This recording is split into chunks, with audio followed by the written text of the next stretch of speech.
all about news. YTN News FM. 한국의 뉴스 채널 YTN 뉴스 FM에서 5시를 알려드립니다.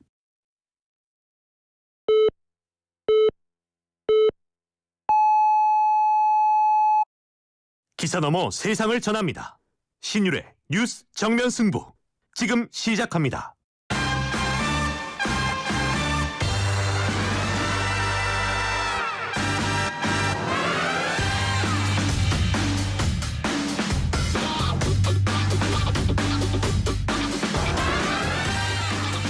청취자 여러분 안녕하십니까. 신율의 뉴스 정면 승부 진행을 맡고 있는 명지대학교 정치외교학과 신율입니다.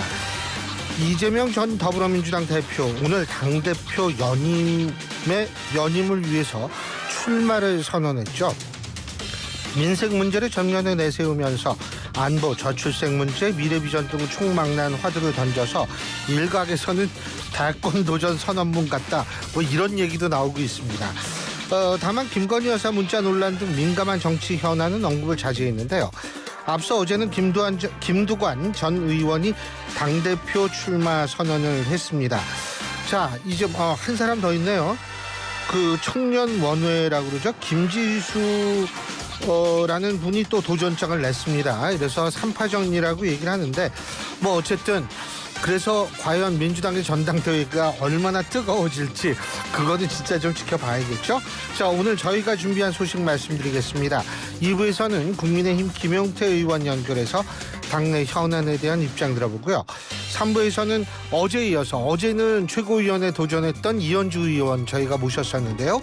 오늘은 더불어민주당 역시 최고위원에 도전하고 있는 더불어민주당 김민석 의원 만나보겠습니다.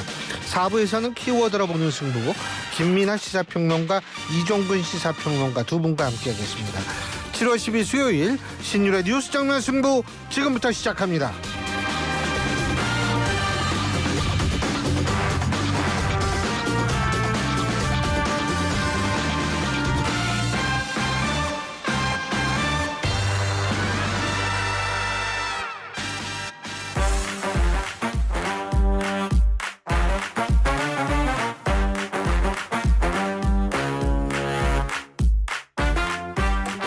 언제나처럼 오늘 하루에 있었던 정치 뉴스 여러분들께 말씀드리고 함께 생각해보는 뉴스 인앤아웃으로 신율의 뉴스 정면 승부 시작을 할 텐데요.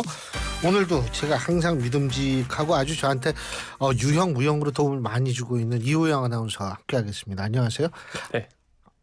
안녕하세요. 유형 무형으로 도움 주는 유형 무형이 아닌데 말 잘못했어요 이우형입니다. 지금. 네. 외형 내형으로 네. 잘못했어요. 네. 이게 참 정말 근데 야 요새 진짜 아니 비가 막 오더니 또 오늘은 왜 이렇게 더워요? 그러게요. 사실 오늘도 수도권에도 비가 온다는 예보가 있었어가지고 좀 있으면 올 거예요. 네, 그래가지고 이제 뭐 아침부터 우산 챙겨가 나갔는데 너무 날씨가 맑았다 이러신 분들도 많고 그런데 예. 또 이 밑에 지방 얘기 들어보면 친구들 얘기 들어보면 거의 하늘에 구멍이 뚫린 것 같았다 이런 이야기를 하더라고요. 그렇죠. 네. 이거 근데 이게 지금 기후가 너무 좀 왔다 갔다가 너무 심하고 그리고 요새 이 장마래 가지고 너무 끈적끈적하고 근데 휴가는 갔다 왔죠. 그렇죠. 네. 그렇지 또 가는 거 아니죠? 네? 또 가는 거 아니죠? 아니 뭐 상황에 따라 아니 네. 너 그냥 물어보는데 뭘 그렇게 놀래요? 아니 뭐 휴가 간다라고 하면 워낙 눈치를 주시니까 제가 나 붙잡는 이렇게 눈치는 안 주고 가라는 눈치밖에 안 준 것 같은데. 약자의 입장으로서 아닌데 이렇게 약자는 누가 약자예요? 내가 약자지. 늘 시달리고 이런 아. 상황이 너무 가슴 아프고 개탄스러운 상황입니다. 그리고 네. 제가 참 같은 말 하기가 힘들어서 그런데 오늘은 우리 우영 아나운서가 요새 하는 말 좀 해주세요. 요새 하는 말이요? 그 청취율 조사 기간입니다, 여러분. 알아듣네. 02로 시작되는 전화 오면 받으셔가지고 YTN 라디오 특히 뉴스 정면 승부 잘 듣고 있다라고 얘기해 주시면 됩니다. 승부 때문에 헷갈리실 수는 있는데요. 그 얘기를 해야 돼요. YTN 라디오의 승부 프로그램 신율의 뉴스 그렇게 정면 하면 안 프로그램. 돼요. 승부를 잊어먹으시더니까 YTN의 신율의 뉴스 정면 여기까지만이라도 기억해 주시면 돼요. 네, 그렇습니다. 뭐 이렇게 얘기하시면 안 됩니다. 헷갈리셔. 뉴스 정면 파이팅? 뭐 이렇게 얘기하시면 안 돼요. 네. 예. 뉴스 앤 피플 안 됩니다. 안 됩니다. 네. 예. 네. 신율의 뉴스 정면 네. 승부 이거 그러고 또 이 말씀해 주셔야지. 네? 커피. 누가 자기도- 커피를 이렇게 마시죠? 여러분 지금 유튜브 보고 계시는 분들 혹시 보고 계시면 커피. 원래 술 먹는 버릇이 내가 또 네. 이렇게 했네. 오늘 저희 그 정면승부 듣고 계시는 그 인증 문자 보내주시면 저희가 추첨을 통해서 커피 쿠폰 보내드립니다. 커피 쿠폰은 청취율 조사가 마무리된 시점에 일괄 배송을 해드리니까요. 조금 기다려주시고 추첨을 통해 전해드린다는 점 다시 한번 안내해드리겠습니다. 샵 0945 우물정 0945로 문자 보내주시면 됩니다. 긴 문자는 100원, 짧은 문자는 50원의 정보 이용료가 부과됩니다. 근데 저기 뭐 주말 뭐 홍보한다며요. 네, 그렇습니다. 내가 이거 옆에서 챙겨줘야 돼요? 나이 먹은 내가 그 젊은 사람을 챙겨주면 어떡해. 젊은 사람이 날 챙겨줘야죠. 그리고 그 앞에 멘트 원래 교수님이 하시는 거 아니었나요? 근데 요새 좀 게을러져가지고. 네, 알겠습니다. 저희 YTN 라디오 유튜브 일단 구독과 좋아요 부탁드리고요. 유튜브 들어가시면 커뮤니티란이 있습니다. 여기에 지금 설문조사가 올라와 있습니다. 지금 올라와 있는 설문조사 내용은 축구협회 홍명보 감독 선임 논란 구독자 여러분의 생각은? 이라는 항목이 두 가지로 나눠져 있습니다. 일단 들어오셔서 직접 클릭하시길 추천드리도록 하겠습니다. 클릭하면 뭐 줘요? 네? 클릭하면 뭐 줘요? 뭐 주나요? 안 준다는데요. 저희의 사랑과 그렇죠. 여러분의 관심에 보답하기 위해서 저희의 사랑을 또 이렇게 사랑을 담은 여러분의 의견을 저희가 또 사랑을 담아서 이 반영을 해야죠. 자, 오늘 어떤 얘기부터 시작해 볼까요? 물폭탄 소식부터 다뤄드리도록 하겠습니다. 오늘 새벽에 충청권과 전라권에 기습 폭우가 쏟아졌습니다. 그래서 4명이 숨지고 1명이 실종되는 등 피해가 잇따랐다는 소식인데요. 행정안전부가 중앙재난안전대책본부를 1단계에서 2단계로 격상을 하고 기관별 대응에 나서고 있다라고 합니다. 대전과 충남에는 시간당 최대 111.5mm의 폭우가 쏟아지면서 인명피해가 발생하고 곳곳이 침수되거나 무너지는 피해를 입었습니다. 오늘 오전 3시 지하 1층까지 물에 잠긴 충남 논산의 한 오피스텔 승강기 안에서는 남성의 시신 한 구가, 그리고 3시 57분에는 충남 서천군 비인면에서 산사태로 인해 주택이 무너지며 집안에 있던 70대 남성이 심정지 상태로 발견이 됐습니다. 이 남성 1시간 30분 뒤에 병원으로 옮겨졌으나 사망 판정을 받았고요. 또 옥천군 삼청리에서는 오늘 오전 5시 4분 한 둑길에서 70대 A씨가 몰던 승용차가 하천으로 추락해 전복이 됐습니다.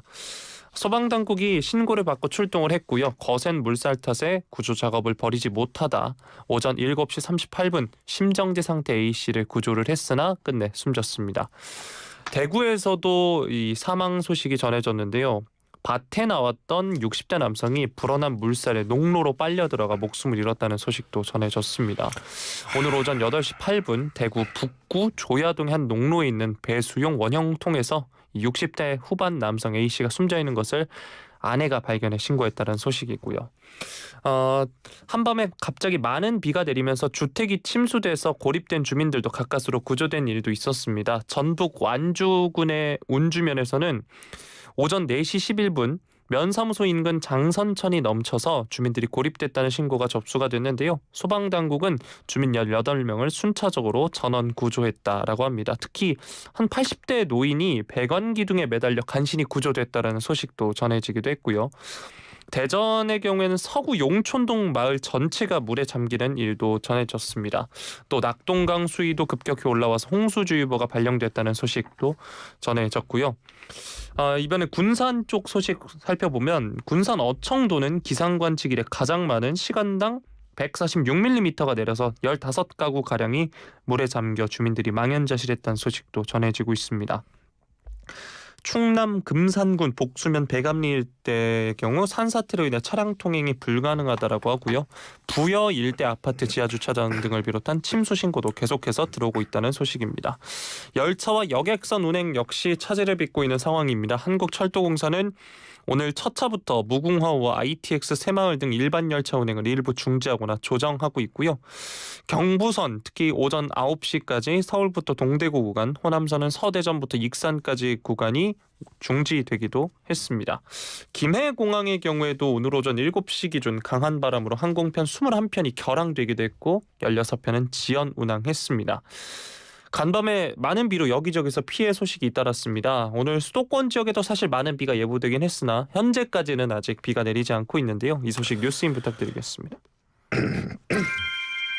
정말 돌아가신 분들이 다수가 있어서 정말 안타깝습니다. 제가 방송에서 항상 여러분들께 말씀을 드렸던 것이 뭐냐면 이번 장마 때는 인명피해가 하나도 없게 넘어갔으면 좋겠다 이런 말씀을 드렸는데 벌써 인명피해가 나서 정말 뭐라고 말씀드리기가 어려울 정도로 참 가슴이 아픕니다. 그런데 제가 사실 여기에서 좀 지적하고 싶은 게 있거든요. 비정상이 정상으로 됐을 때에는 비정상을 정상으로 생각해서 거기에 대한 대비를 해야 합니다. 예를 들면 제가 알기로는 어제 대구 지역에서 이 쏟아진 비의 량이 1년 전체 강수량의 10%라고 그러더라고요. 이런 지금 비정상이 정상이 되는 것 이게 사실은 진짜로 기후만 그런 건 아니죠. 물론 비정상이 정상되는 가장 대표적인 게 우리나라 정치권 아닙니까? 탄핵이라는 정말 최후의 수단이 마치 일상 용어가 된 거 이것도 비정상이 정상화인데 비정상이 정상이 된 건데 지금 이 기후도 비정상이 지금 정상이 된 거거든요. 그렇다면 지방정부와 중앙정부가 모두 합심해서 돈을 아끼지 말고 이 비정상이 정상이 된 이 기후 대비를 철저히 좀 해야 될 것 같아요. 물론 탄소 배출량을 줄이고 이런 거 중요하죠. 근데 그런 건 장기적으로 우리가 접근할 문제고 매년 반복되는 수혜거든요. 이 부분에 있어서는 저는 좀 심각하게 생각해 볼 필요가 있지 않을까라는 생각이 듭니다. 저는 여기서 절대로 지금과 같은 수혜가 이 하늘이 노해서 그렇다 이런 의미로 얘기를 하는 건 아니에요. 지금이 어떤 시대인데 그런 식으로 얘기를 합니까? 하지만 최대한도로 막을 수 있는 그래서 준비할 수 있는 건 최대한도로 준비한 이후에 사실은 그 이후에 우리가 생각해 볼 부분이 많죠. 그래서 일단 좀 그랬으면 좋겠다. 이런 생각이 듭니다. 비정상이 정상이 된 것 이것을 두고서 왜 비정상이 정상이 됐을까? 이 문제 가지고 생각할 필요가 없습니다. 현실이기 때문에. 예. 네, 자 다음 소식은 이제 민주당의 전당대회 관련 소식입니다.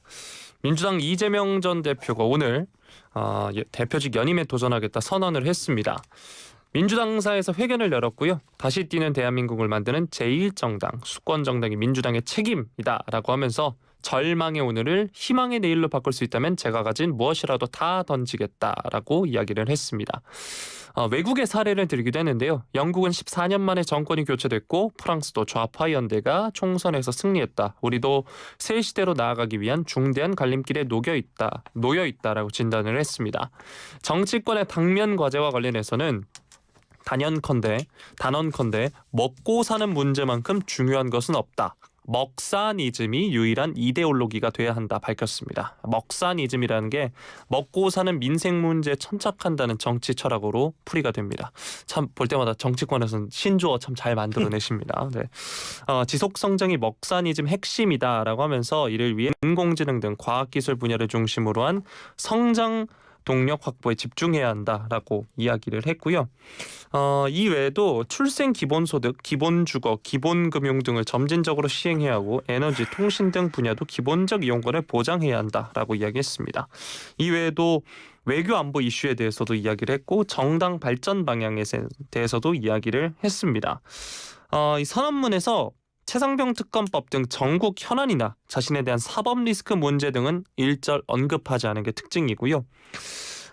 그렇다면 이미 출마 선언을 했던 김두관 의원과 관련된 이야기도 한번 전해드릴 텐데 일단 김두관 의원은 오늘 출마를 조건으로 이재명 전 대표 사전에 이야기를 주고받은 것 아니냐는 일각의 약속대련 의심에 제 나이가 몇 살인데 재정치를 해야 하지 않겠나 이렇게 반박을 했습니다. 오늘 모 방송에 나와서 이번 출마가 약속대련 아니냐 이런 진행자 질문에 대해서 참여정부 행정자치부 장관도 하면서 나름대로 김두관 정치를 해왔다. 어찌 보면 정치를 정리해야 될 시점이고 제 나이가 몇 살인데 재정치해야 하지 않겠나라고 말을 한 겁니다.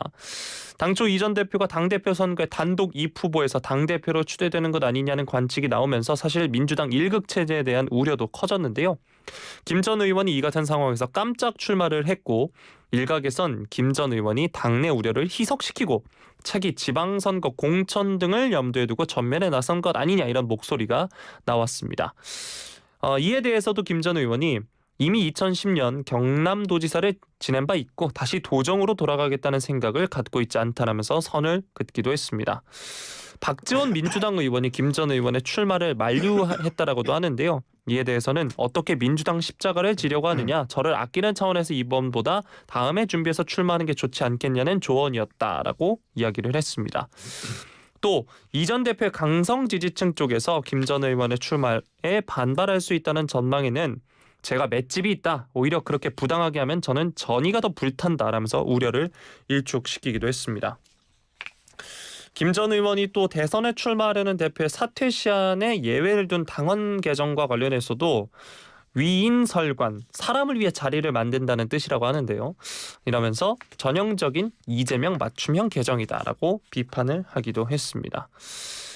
이 외에도 원내외 인사들이 당대표 도전 의사를 밝히면서 이번 선거 총 3파전으로 치러질 분위기입니다. 지금 이야기가 나온 게 김지수 한반도 미래경제포럼 대표가 당대표 선거 출마를 한다라는 소식이 지금 전해지고 있고요.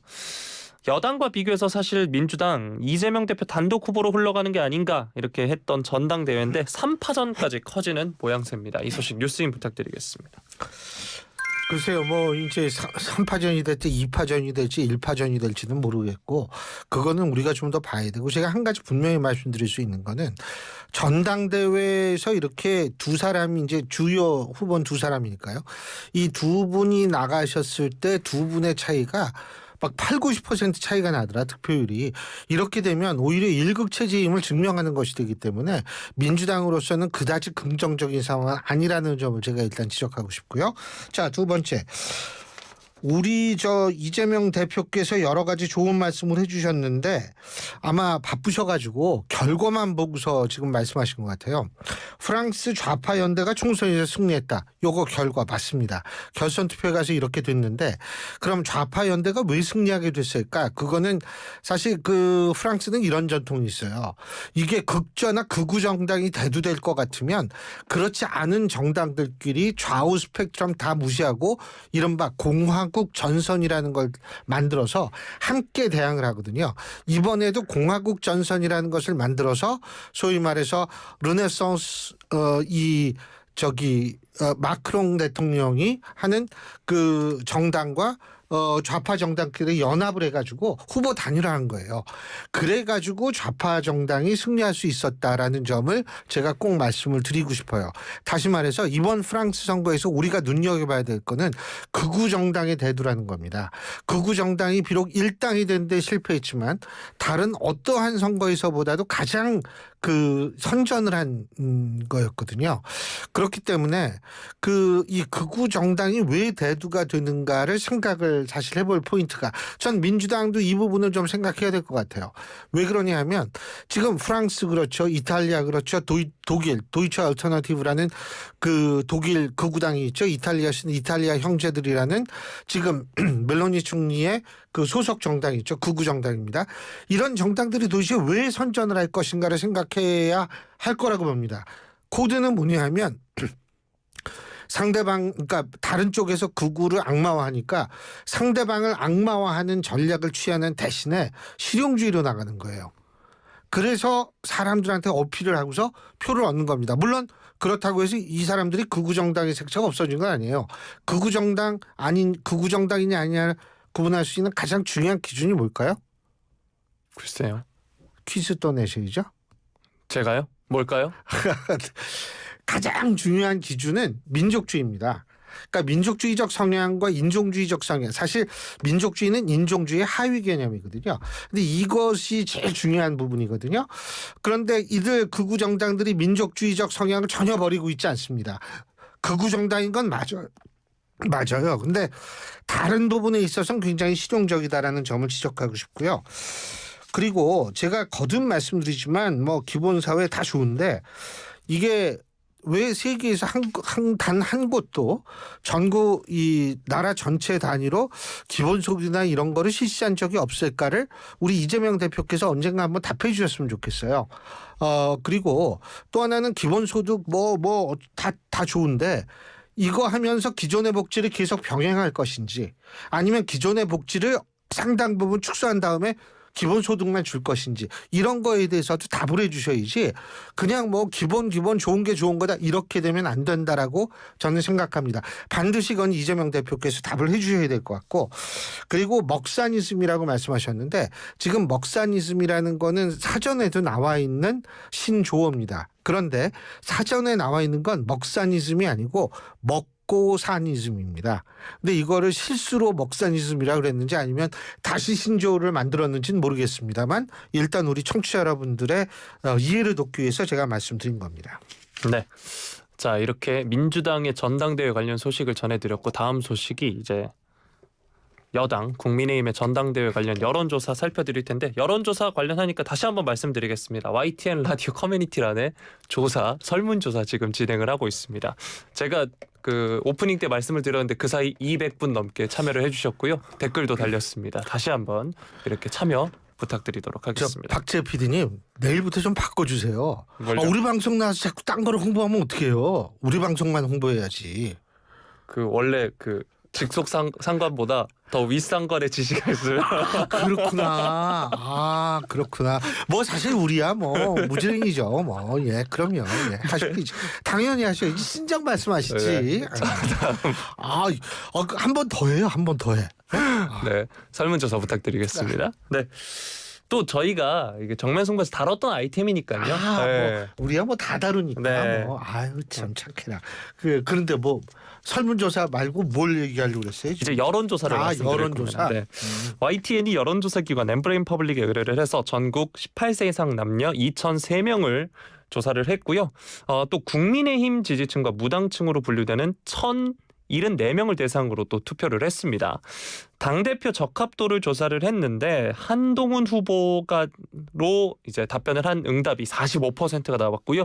원희룡 후보 11%, 나경원 8%, 윤상현 1% 이렇게 각 후보별로 나타났습니다. 국민의힘 지지층 내에서는 응답자 61%가 한동훈 후보가 적합하다라고 이야기했고요. 원 후보, 나 후보 등의 순으로 나타났습니다. 무당층의 경우에는 한 후보가 14%, 나 후보와 원 후보 각각 5%를 기록을 했고요. 정당 지지도도 살펴보면 국민의힘 35, 민주당 30, 조국혁신당 10, 개혁신당 4% 등의 순이었습니다.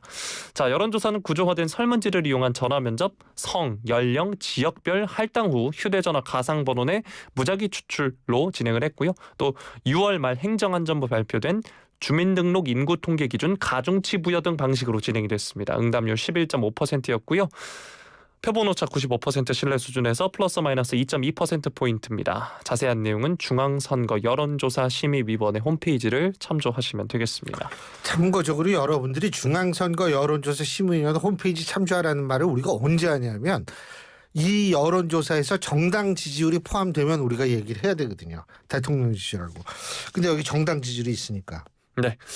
자, 한동훈 전 위원장이 당권 적합도 45%를 기록했습니다. 타 후보들에 비해서 확실히 높은 수치인데요. 그러다 보니 결국 어대한이다 이런 말이 나오는 상황입니다. 이 소식 뉴스님 부탁드리겠습니다. 아니 간단히 얘기해서 전체 유권자들을 대상으로는 45%인데 나머지 후보의 지지율의 합이 20%가 안 돼요. 19%예요. 그러면 이게 혼자 나와가지고 거의 2.5배가 되는 셈이고 국민의힘 지지층만을 대상으로 하면은 근 3배 차이가 나요. 딴 후보들의 지지율의 합이. 이러니까 뭐 이거는 어대한이라는 것이 맞죠. 근데 제가 한 가지 말씀드리고 싶은 것은 진중권 교수가 어제 왜 그런 거 한 거 봤어요? 어젠가 오늘인가? 김건희 여사의 전화를 총선 직후에 받은 적이 있다. 57분인가 뭐 통화를 했다. 이렇게 얘기를 하면서 김건희 여사가 이건 전부 이거 사과를 못해 내 잘못이다라고 얘기를 했다라는 것. 그리고 또 한 가지는 제가 말씀드리고 싶은 게 그 주위에서 말렸다, 그러니까 사과를 못하게 했다라는 식도 언급을 했다는 거예요. 진중권 교수의 말에 의하면. 그러면은 이게 이 논란이 새로운 버전으로 진행될 가능성이 굉장히 높아요. 제가 이 말씀 왜 드리냐 하면 어대한이라는 거 뭐 깨뜨리려고 뭐 무슨 얘기를 다 하잖아요. 다 하면은 이게 결국은 부메랑으로 자기네들한테 돌아올 수 있다라는 거. 사실 대통령실에서 성명도 내고 그런 이유를 한 번쯤 생각을 해볼 필요가 있지 않을까라는 생각이 듭니다. 어제 그거 봤거든요. 저도 집에 가서 다시 유튜브로 그 토론회. 근데 뭐 솔직히 큰 재미는 없었는데 제가 뭐 누구라고는 얘기 안 하겠는데 한동훈 위원장이 대답할 때 예, 1번을 무인도로 데려가면 2번은 당연히 따라옵니다. 이 말이 제일 웃기더라고요. 예, 누군지는 제가 말씀을 안 드리겠습니다. 궁금하신 분은 뉴스 기사를 검색하시면 됩니다. 자, 예. 네. 그리고 그 사이 설문조사는 100분이 더 넘게 참여해 주셨습니다. 다시 한번 감사하다는 말씀드리겠습니다. 요 순간 우리 참여하신 분들 저기 이 청취율 조사 전화 꼭 받으시면 꼭 좀 그 신율의 뉴스 정면 여기까지만 해도 좋으니까 YTN 라디오의 신율의 뉴스 정면 요거까지만이라도 꼭 대답해 주십시오. 네, 감사합니다. 자, 다음으로는 전해드릴 소식. 의대생 관련 소식인데요. 정부가 의과대학 증원에 반발해 수업을 거부하고 있는 의대생들의 집단 유급을 막기 위해 2학기 등록 기간을 최대 상년 말까지 연장하겠다 이렇게 밝혔습니다. 교육부가 오늘 의과대학 학사 탄력 운영 가이드라인을 발표를 했습니다. 의대생들의 복귀를 독려하고 복귀 이후 유급 걱정 없이 학업에 적응할 수 있도록 지원하기 위해 마련이 된 겁니다. 가이드라인을 보면 교육부는 대학이 복귀한 학생들의 학습 결손을 보충하기 위해 새로운 학기를 개설 운영할 경우 추가 등록금 부담이 발생하지 않는 방향으로 운영하도록 권고를 했고요. 또 계절 학기나 추가 학기를 운영할 경우 1학기에 받은 등록금을 활용해 운영하라는 의미입니다. 또 정부 차원에서 2025년 의사 국가시험의 추가 실시에 대해서도 적극적으로 검토한다라는 소식이고요. 각 대학은 이번에 발표된 가이드라인을 토대로 의대 학생 운영 변경 사항을 학생들에게 개별 안내해야 한다라고 합니다. 이번 가이드라인이 사실 강제 의무 사항은 아니고 권고 사항이라고 하는데요. 각 대학이 상황에 따라 필요한 조치를 선택하면 된다고 합니다. 이주호 부총리 겸 교육부 장관, 집단 행동을 멈추고 학업에 복귀하는 책임 있는 결정을 내려달라 의대생에게 호소했습니다. 자, 계속된 의정 갈등으로 의대생들의 수업 거부 어느덧 5개월째라고 하는데요. 정부가 이번에 내놓은 방안은 어떻게 보시나요? 제가 우리 학교에서 학교 월급 받으면서 교수 생활한 지가 28년째입니다. 그런데 이게 점점 시간이 지나면서 제가 말씀드리고 싶은 건 요새 교수들끼리 무슨 얘기하는지 아세요? 휴강하거나 수업 시간 바꾸는 건 헌법 바꾸는 것보다 더 어렵다라고 얘기를 합니다. 그 정도로 교육부가 철저히 관리하는 게 15주 수업은 다 했는지 이거거든요. 예? 그래가지고 솔직한 얘기로 우리는 그 공휴일 많은 거 싫어요. 왜? 보강을 해줘야 되는 거니까. 막 추석 때, 설 연휴 막 이런, 설은 아니구나. 추석 때라든지 이럴 때 우리 다 보강해줘. 왜냐하면 15주를 채워야 되니까. 그런데 지금 나오는 얘기는 뭐냐면 원래 1학기에서 30주 수업인데 뭐 이거를 뭐 2주를 줄여준다? 저는 이것도 이해가 안 되고요. 물론 천재지변이 있거나 정말 국가적 재난 사태 때문에 학생들이 전부 똑같이 대학에서 수업을 받지 못하는 상황이 된다면은 저는 이게 이해가 됩니다. 아니면은 지금 이 소위 말해서 정부와 이 의대생들이나 의사들이 대립하고 있었지 않습니까? 근데 정부는 자기네들 명분이 옳다고 그러고 의사 쪽은 의사가 명분이 옳다고 그랬죠. 자, 명분이 옳다라고 주장하는 정부가 만일 말이 맞는다고 가정을 한다면 정부가 그 뜻대로 자기를 맞기 때문에 밀어붙인 거라면 여기에서 봐주는 게 과연 공정인지 전 잘 모르겠어요. 제 기억으로는 윤석열 대통령이 대통령 선거에 출마했을 때 많은 국민들이 밀어줬던 이유가 바로 공정이라는 화두였거든요. 근데 누구의 명분이 맞는지는 전 여기서 판단하지는 않겠지만 최소한 더 천재지변이나 국가재난이 아닌 이상 특정 단과대학 학생들이 어쨌든 시위를 했거나 뭐를 해서 수업을 안 들었다? 야, 그럼 이거 1년에 30주 해야 되는데 28주를 줄여준다? 그리고 전공의들 자꾸 이 뒤로 물러서잖아요. 아마 이런 식으로 나오면 다음번에 또 의정 갈등이 나오면 지난번에 그랬으니까 우리가 또 밀어붙이면 되겠지 뭐. 우리 그때 지장 없었잖아. 아마 이렇게 될 수도 있을 거란 생각이 듭니다. 공정이라는 단어가 우리 국민들에게 지금 어떻게 스며들고 있는지 지금 윤석열 정부는 잘 생각을 해봐야 될 것 같습니다. 아유, 그리고 또 이게 5874님이 감사한 이 문자를 보내주셨습니다. 5874님, 교수님 덕분에 웃어요. 우영아나님 웃음은 10,000,000불짜리입니다. 정면승부 파이팅. 감사합니다. 우리 정면승부 정말 여러분 덕분에 버티고 있습니다. 고맙습니다. 수고하셨어요. 네, 고맙습니다. 1,000,000불짜리 웃음 보내드리면서 물러가겠습니다. 네, 속이 조금 안 좋습니다만 어쨌든 수고하셨어요. 예, 지금까지 이호영 아나운서였습니다. 대한민국 대표 트렌치 코리아 트렌치. 식품, 주방, 욕실, 조경, 토목, 건축 트렌치. 전 세계 유명 트렌치를 한눈에 설계에서 시공까지 기술력으로 인정받는 대한민국 트렌치 코리아 트렌치. 코리아 트렌치 코리아 트렌치. 요즘 사람 구하기 너무 힘드네. 하이어더해 피자 나왔습니다. 사장님 저희 파스타 시켰는데요. 하이어더해 주문에 서빙 계산까지 정신없네. 하이어더해 테이블에서 주문과 결제를 한 번에 KT니까 믿을 수 있으니까 KT 하이어더 가입 문의 100번 모든 인쇄 가능한 성원에드피아 온라인 주문 간편한 성원에드피아 누구든지 어디서나 쉽고 빠르게 인쇄의 유토피아 성원에드피아 여름에는 부채 판촉물 다양한 부채 역시 성원에드피아 카멜로 장갑 하나로 일상이 안전해진다. 안전한 용접 장갑 카멜로 편안한 작업 장갑 카멜로 세련된 안전 장갑 카멜로 오늘도 손끝 하나 다치지 않고 일 잘 끝냈습니다. 장갑은 카멜로. 신율의 뉴스 정면 승부 1부 순서 여기서 줄이겠습니다. 잠시 뒤 2부에서 뵙겠습니다. 안녕하세요. 노란우산 홍보대사 정준호입니다. 안녕하세요. 노란우산 홍보대사 남보라입니다. 보라씨, 사장님들이 노란우산을 쓰는 이유 아세요? 꿈을 쓰는 것과 노란우산을 쓰는 게 같아서 아닐까요? 네, 맞아요. 그래서 노란우산은 연 최대 500만 원 소득공제, 연복리 효과로 퇴직금 역할은 물론 공제금 압류 금지와 경영 세무 상담으로 사장님의 소중한 꿈을 응원하고 있습니다. 대한민국 사장님은 꼭 가입하셔야 할 사장님 지원 플랫폼 노란우산. 노란우산 쓰세요. 경기도민이라면 시내버스 환급, 광역버스 환급, 다 된다 더 된다. 신분당선 환급, GTX 환급, 다 된다 더 된다. 더 경기 패스. 경기도민을 위한 대중교통 무제한 환급카드 더 경기패스. 자세한 내용은 더 경기패스를 검색하세요.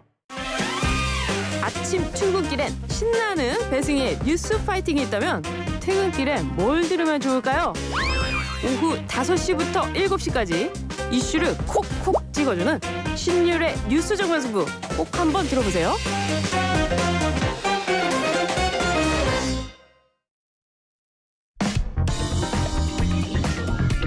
진실을 파헤칩니다.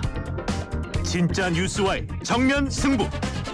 신율의 뉴스 정면 승부.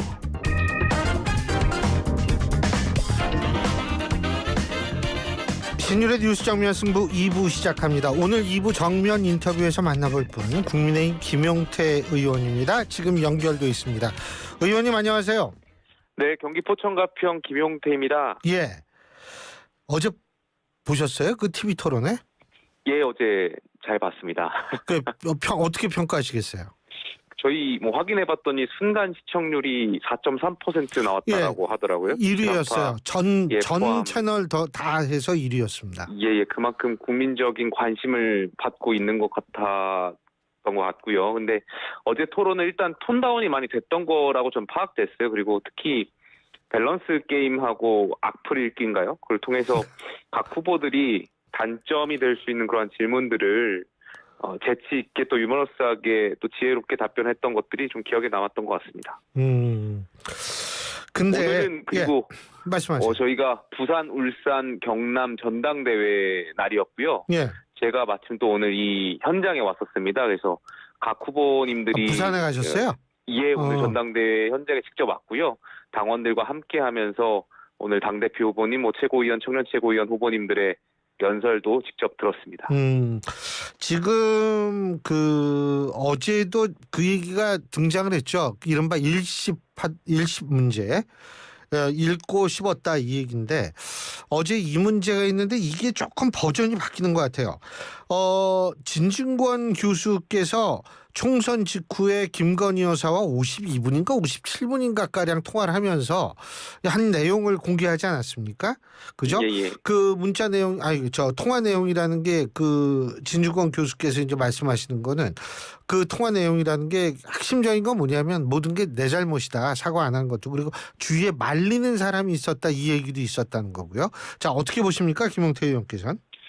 일단 이 전반적인 이 문자와 통화와 관련해서 논란이 되면서 많은 국민들께서 좀 의아해하실 것 같아요. 상식적으로 첫 번째로는 대통령실에서 어쨌든 사과할 의향이 여사께서 있었더라면 당시에 비대위원장과 연락이 되지 않았더라도 독자적으로 대통령실에서 판단하고 사과할 수 있지 않았을까. 에 대한 아쉬움이 좀 남는 것 같고요. 두 번째로는 한동훈 후보에 대한 아쉬움도 분명히 존재하는 것 같아요. 한동훈 후보께서는 여기에 대해서 이제 공사 프레임을 가지고 나오시면서 어떤 공적 루트를 계속 강조하시지만 사실 비대위원장이셨고 그렇다면 정치라는 것이 무언가 관철시켜내야 되는 거고 저희가 총선을 이기기 위해서라면 무엇이라든지 했었어야 되는데 그런 것을 이제 연락을 하지 않으시면서 전반적인 어떤 영향을 미칠 수도 있는 그런 것들을 이끌었다는 점에서 좀 아쉬웠다는 점이 있는데 오늘 또 그 앵커께서 말씀하셨던 것처럼 진중권 교수 말 들어보면 또 한동훈 후보의 말씀이 어느 정도 또 설명하는 과정에서 또 이해가 가는 부분도 있긴 한데 여러 가지 국민들께서 좀 의아해하실 것 같습니다. 상식적으로 제가 말씀드렸던 그 두 가지를 좀 의아하게 보시지 않을까 그렇게 생각합니다. 이게 사실 뭐냐면 일단 CBS 간부가 이거를 끄집어냈잖아요. 이 문제를. 그러면은 그 최초의 발단이 대체 어떻게 된지 이런 것도 궁금하지만 그거는 제가 볼 때는 서로가 아니라고 얘기를 하니까 우리가 절대로 이론적으로는 알 수가 없을 것 같고 근데 이게 어쨌든 결론적으로 모두에게 악영향을 줄 수밖에 없지 않나 이런 생각이 들고 반대로 생각한다면 한동훈 전 위원장, 한동훈 후보에겐 오히려 박해받는 피해자 이미지를 강화시켜주는 역할을 하지 않았나 이런 분석도 있는데 동의하십니까? 결과적으로 경선 유권자분들께서 이제 판단을 하시겠지만 결국에는 이제 프레임 싸움인 것 같아요.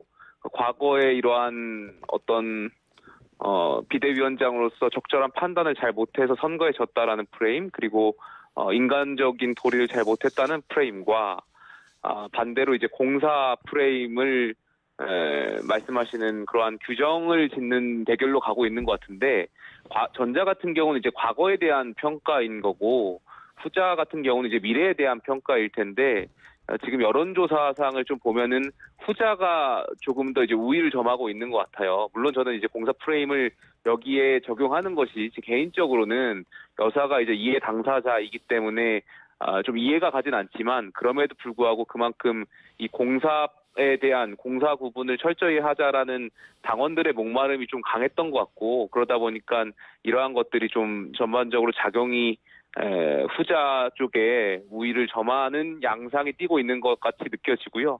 두 번째로는 앵커께서 질문하셨던 것처럼 일종의 동정심도 이루는 것 같다라는 느낌이 좀 있습니다.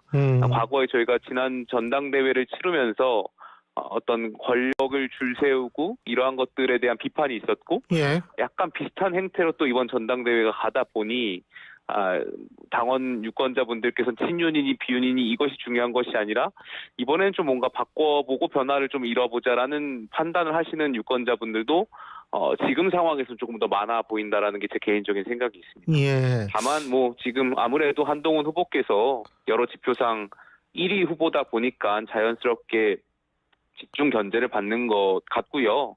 여기에 대해서 이제 문자를 공개하면서 이것이 일각에서는 당무 개입이다, 어떻다 말씀들을 하시는 것 같은데, 지난 전당대회처럼 정무수석이 직접 나서서 이렇게 움직일 수 있는 상황도 아니고, 문자 개입도 실제로 누가 말씀하셨던 것처럼 그런 한 방송사 논설위원한테 제공했는지도 확인이 될 수 없고 그렇기 때문에 섣부르게 이게 당무 개입이라고 말씀드리기는 어려울 것 같습니다.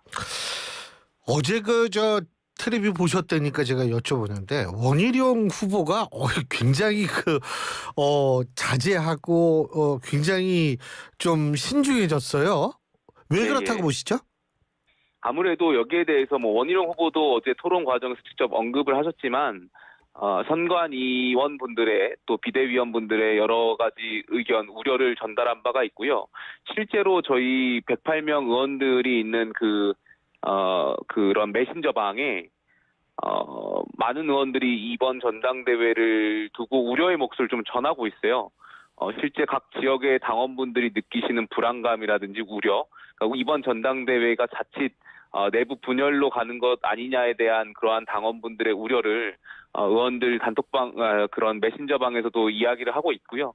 그런 것들이 아마 원희룡 후보라든지 한동훈, 나경원, 윤상현 후보한테 전달되다 보니까 후보들도 이제 거기에 맞춰서 어떤 정책이나 비전을 좀 말씀하시려고 하는 것 아닌가에 대한 생각이 있습니다. 다만 근데 제가 지난 전당대회를 2번 다 출마했었거든요. 그렇죠. 네, 전당대회를 하다 보면 자리가 하나이다 보니까 당내 경선은 굉장히 치열할 수밖에 없어요. 그 구조가. 그리고 과거에 저희가 대통령 후보분들을 봤을 때 잘못했던 것들이 드러났던 것은 여야를 막론하고 다 당내 경선에서 이제 거론됐던 문제들이었거든요. 어떤 전당대회라든지 선거라든지 이러한 것들이 검증의 과정이다 보니까 이러한 대회라 선거가 과열되면서 자연스럽게 검증하는 것 같고요. 지난 전당대회를 저희가 잠깐 떠올려 보더라도 그 당시에 이제 김기현, 황교안, 안철수, 천하람 후보가 그 당시 후보를 향해서 땅 관련 그런 의혹들을 제기하고 공방하고 그런 것들이 심화됐던 것도 있었거든요.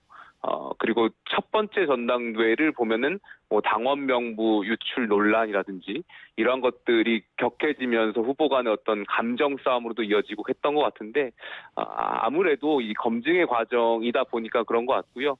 후보분들께서도 이 전반적인 측면에서 좀 앞으로 누가 되든 당대표가 됐을 때 어떻게 통합해 나갈 것인지를 염두에 두시고 하셔야 되지 않을까 생각이 있습니다. 근데 어제는 그렇게 신중했던 원희룡 후보가 오늘 다시 한동훈 후보의 사천 의혹을 언급을 했어요.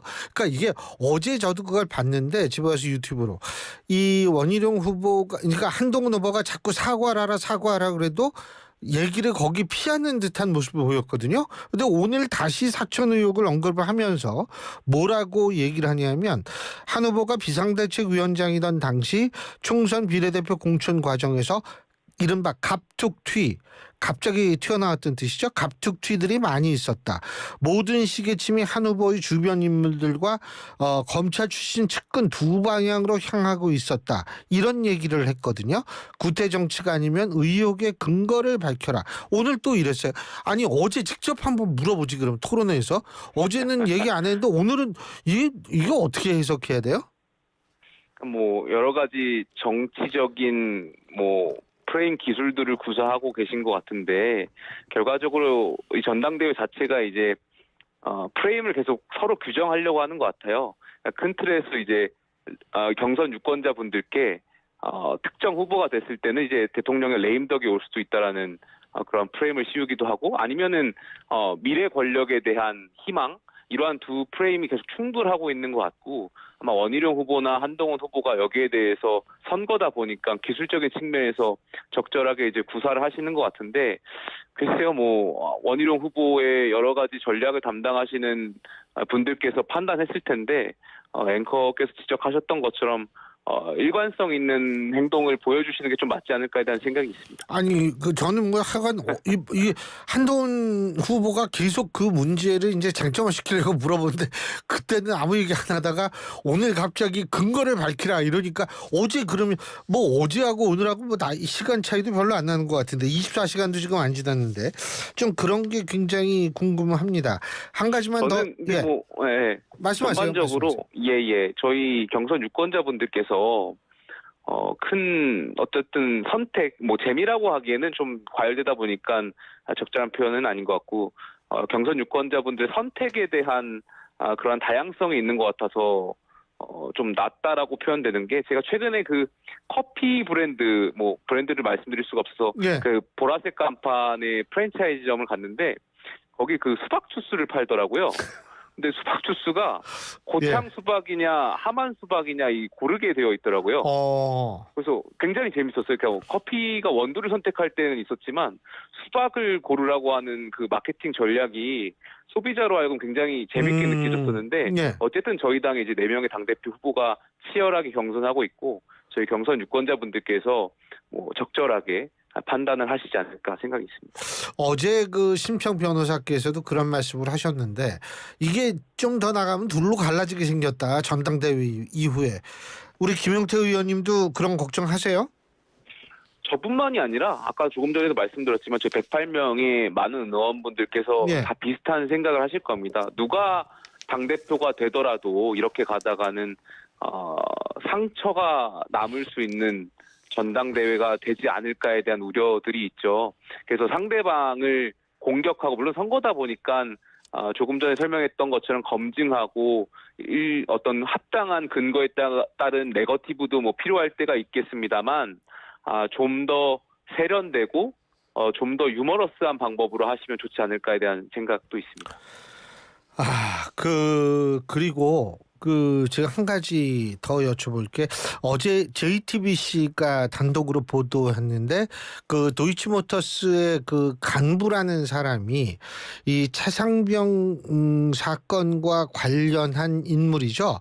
임선근 사단장 뭐 자기가 사표 내지 말라고 그랬다. 뭐 VIP한테 뭐 얘기를 하겠다. 이런 식으로 했던 거 우리 저 김용태 의원님도 보셨죠?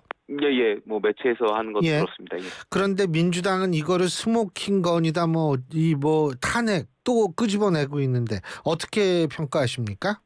저는 그렇기 때문에 공수처 수사가 빨리 결과를 발표했으면 좋겠다라는 생각이 있어요. 예. 공수처가 이 관련해서 지금 수사 중이고 7월 19일이면 이 최상병과 관련된 일주기고 지금 민주당인가요? 뭐 그 관련해서 이제 이른바 어떤 외압이 있었지 않았냐에 대한 의혹에 대한 고발을 한 지 공수처에 예. 10개월가량 이제 넘어가는 시점일 것 같은데 공수처가 이 일주기에 맞춰서 결과를 발표하지 못하더라도 언제쯤 수사 결과가 나올 것인지에 대한 국민의 어떤 설명을 한 자리가 있어야 되지 않나. 중간 수사 결과라도 발표해야 되는 자리가 필요하지 않나에 대한 생각이 있고요. 두 번째로 그 매체들도 이러한 것들을 보도할 때는 신중하게 보도해야 되지 않을까에 대한 생각이 있어요. 왜냐하면 이 국민적인 관심이 굉장히 많은 사안이고 앵커께서 말씀하셨던 그런 매체들이 이러한 녹취록을 공개하는 것을 일반 국민들이 들었을 때는 마치 이 그 공범이 실제로 그러한 로비를 한 것처럼 느껴지는 거거든요. 실제로 근데 수사를 해봐야 되는 영역인 거고 바로 그거죠. 예. 공범이라는 분들이 허풍을 떨을 수도 있는 거고 당연히 실제로 로비를 예, 그렇죠. 그러니까 로비를 하지 않았더라도 자기들끼리 그냥 어떤 친한 관계를 과시하기 위해서 팔면서 과시하면서 그런 행동들을 했을 수도 있는데 마치 저희가 이 매체를 통해서 들으면 실제로 뭔가 이뤄졌던 것처럼 느껴지잖아요. 실제 로비를 한 것처럼 느껴지기 때문에 이 사건이 국민적인 관심이 굉장히 높고 정말 여야가 치열하게 하고 국민이 분열될 수도 있는 상황에서 언론들도 이러한 것을 보도를 할 때는 신중하고 또 취재를 더 적극적으로 하셔서 사실관계를 밝혀서 하는 것이 좀 맞지 않을까에 대한 생각이 있습니다. 전반적으로 다시 정리해서 말씀드리면 공수처가 이 수사 결과를 어떻게 발표할 것인지에 대한 국민적인 어떤 설명의 자리를 빨리 마련해달라. 그리고 수사를 빨리 종결시켜달라. 그래야지만 그 다음 스텝에 대해서 여야가 판단할 수 있지 않을까 생각합니다. 그러니까 이거죠. 내가 VIP 잘 알거든. 이거거든요. 내가 얘기할게. 이런 식으로 얘기를 하지만 가장 중요한 건 진짜 그러한 로비가 이루어졌는가 하는 부분에 대한 증명이 있어야 하는 건데 그런 거 없이 그냥 그 얘기만 했다. 그거는 진짜 우리가 속된 말로 뻥일 수도 있고 과장일 수도 있고 과시일 수도 있고 허풍일 수도 있는 건데 이게 좀 그게 그런 것 같아서 여쭤본 거고요. 지금 탄핵 얘기가 나왔으니까 말인데 국회에서는 그 탄핵 청원 청문회 하는 모양이에요. 법사위에서. 예. 예. 그러니까 뭐 대통령의 통치 행위에 대한 개념을 민주당이 상실한 거 아닌가에 대한 안타까움이 있어요. 그러니까 이렇게 통치 행위에 대해서 계속 탄핵 프레임을 걸면 앞으로 누가 대통령이 되든 여야에서 누가 정권을 획득하든 글쎄요 좀 너무 안타까운 생각이 있고요. 또 실제로 민주당도 이러한 것들이 탄핵 요건이 되지 않는다는 것을 알고도 그럼에도 불구하고 탄핵 청문회를 열겠다는 걸로 저는 이해가 되고 그러한 배경에는 결과적으로는 정치적으로 망신을 줘서 실제로 레임덕을 이끌겠다라는 저는 민주당의 정치적인 야바이로밖에 보이지 않습니다. 그래서 저희가 두 번의 대통령 탄핵 소추를 겪으면서 많은 국민들께서 갈라지고 진영 간 대결이 고착화되고 그 피해는 고스란히 국민들께서 다 떠안게 되었거든요. 그래서 민주당도 물론 이제 민주당 지지자분들이나 야당을 지지하시는 분들은 이러한 탄핵을 주장하실 수도 있고 정치적인 의사표현이기 때문에 할 수도 있겠지만 정치하는 분들이 특히 민주당이 여기에 주도적으로 나서서 이러한 것들을 이용하는 행위들은 그거는 좀 자제해 주시면 좋지 않을까에 대한 생각이 있습니다. 지금은 탄핵이라는 극단적 수단이 거의 일상적 용어가 되어버려서 저도 참 한심하다고 생각을 하는데 그런데 이런 분위기 때문에서 그런지 모르겠습니다만 민주당의 이재명 전 대표 연임의 뭐 도전이라고 해야 되는지 연임을 선언했다고 해야 되는지 모르겠습니다만 어쨌든 그 출마를 선언하면서 얘기한 게 거의 대선 후보 수준이다 이런 분석이 많죠? 어떻게 보세요? 아무래도 민주당은 잠재적으로 당대표도 이재명 대표로 내정한 것 같고요. 또 뭐 차기 대권 주자로도 이재명 전 대표를 내정한 것 같다 보니까 경선 상대가 없다 보니까 자연스럽게 이러한 경선 상대에 대한 비판이나 이런 것이 없이 국민적인 그러한 내용들 좀 메시지를 냈던 거 아닌가에 대한 생각이 좀 있습니다. 간단하게 우리 김용태 의원님이 김두관 전 의원이라고 가정을 한다면 김용태 의원께서는 출마하시겠어요? 안 하시겠어요? 저는 만약에 제가 다른 민주당의 어떤 관계자라면 저는 당을 위해서라도 출마해야 되지 않을까 그렇게 생각합니다. 민주당이 가지고 있는 것, 민주당뿐만이 아니라 대한민국의 많은 정당들이 기본적으로 전제되어야 되는 것은 다양성 아니겠습니까? 그러니까 지금 민주당이 지금 다양성을 잃고 이재명 일당 체제로 가는 거에 대한 국민적인 어떤 분노와 비판이 있는데 당연히 민주당의 당원이라면 여기에 대해서 좀 봉사하고 희생할 자세가 필요하지 않나 생각합니다. 그리고 포스트 이재명에 대한 그러한 어떤 당내 그런 포석도 필요하지 않나 생각됩니다. 좀 너무 저주하면 좀 정적으로 타격 입는 거 아니에요? 그래도 분명히 합리적인 민주당 당원분들이, 그러니까 뭐 비명이라든지 이대로 가서는 안 된다라고 판단하시는 분들이 저는 꽤 많지 않을까 생각됩니다. 민주당의 현역 의원분들하고도 이야기하다 보면 어쩔 수 없이 그런 극성 지지층들의 눈치를 보기 때문에 지금 상황에서 행동을 못 주저하시는 것이지 속으로 부글부글 끓고 계신 분들이 많으시거든요. 그렇기 때문에 저는 거기에 대해서 응답하실 분들도 계신다고 생각합니다. 오늘 말씀 잘 들었습니다. 고맙습니다. 감사합니다. 지금까지 국민의힘 김용태 의원이었습니다. 안녕하세요. 인천 아시안게임 금메달리스트 손현재입니다. 최고의 플레이는 최고의 수면으로부터. 팀 코리아의 공식 파트너가 된 베스트슬립과 함께 파리올림픽 대한민국 국가대표팀을 응원합니다. 대한민국 국가대표 공식 침대 매트리스 베스트슬립. 오늘을 기록하는 소리, 내일을 준비하는 소리, 그리고 인생을 돌아보는 소리. 모두의 성장을 고민하는 브랜드 오럼, 오래도록 가치 있는 평생 소장품을 만듭니다. 당신의 이야기가 완성되는 곳 리틀 약사의 이름을 걸고 더더 깐깐하게 더더 꼼꼼하게 비타민 미네랄 다 리틀스 더더 깐깐하게 더더 꼼꼼하게 오메가 유산균 다 리틀스 유튜버 리틀 약사의 배합 노하우를 담았다. 합성 목재 예스팀바, 산책로, 야외 데크, 울타리, 사이딩, 전원주택 인테리어까지 다양한 형태로 활용이 가능한 친환경 합성 목재 예스팀바. 우수한 품질의 정부 조달 우수 제품, 나무 느낌 그대로. 합성 목재 예스팀바. 경동산업 주식회사. 신율의 뉴스 정면 승부 2부 순서는 여기서 줄이겠습니다. 잠시 후 6시에는 여러분의 근심이 있으시다면 목소리 하나로 여러분의 근심을 쫙 날려드리는 YTN의 최희 아나운서가 전해드리는 뉴스 들으시겠고요. 저는 3부에서 뵙겠습니다. 우리들의 희망은 오직 한 가지. 어린이를 잘 키우는 데 있을 뿐입니다. 다 같이 내일을 살리기 위하여. 1923년 소파 방정환이 발표한 어린이 해방선언의 일부입니다. 암울한 일제강점기에도 어린이라는 미래가 있어 희망을 품을 수 있었고 100년이 지나 대한민국은 선진국이 되었습니다. 하지만 지난해 말 한국의 합계 출산율은 0.6명대로 인구 소멸 수준. 다시 희망을 그려야 합니다. 아이를 낳고 키우고 싶은 여건, 아이가 안전하고 행복한 사회를 만드는 것. 아이들이 우리의 내일입니다. 존중과 포용, 더 나은 대한민국. 우리 곁엔 우리가 있다. 우리금융그룹과 YTN이 함께합니다. 교통안전 1분 턱. 안녕하세요. 가수 나비입니다. 올해 여름에는 정말 많은 비가 내린다고 해요. 잊지 말고 안전운전 아시죠? 고속도로에서 빗길 사고 치사율은 일반 도로보다 4배가 높다는 통계 결과도 나왔거든요. 운전 전에 전조등과 후미등, 와이퍼 작동 점검하시고요. 장마철엔 차량의 제동거리가 평소보다 늘어나는 만큼 제한 속도보다 천천히 충분한 차간 거리도 확보해주세요.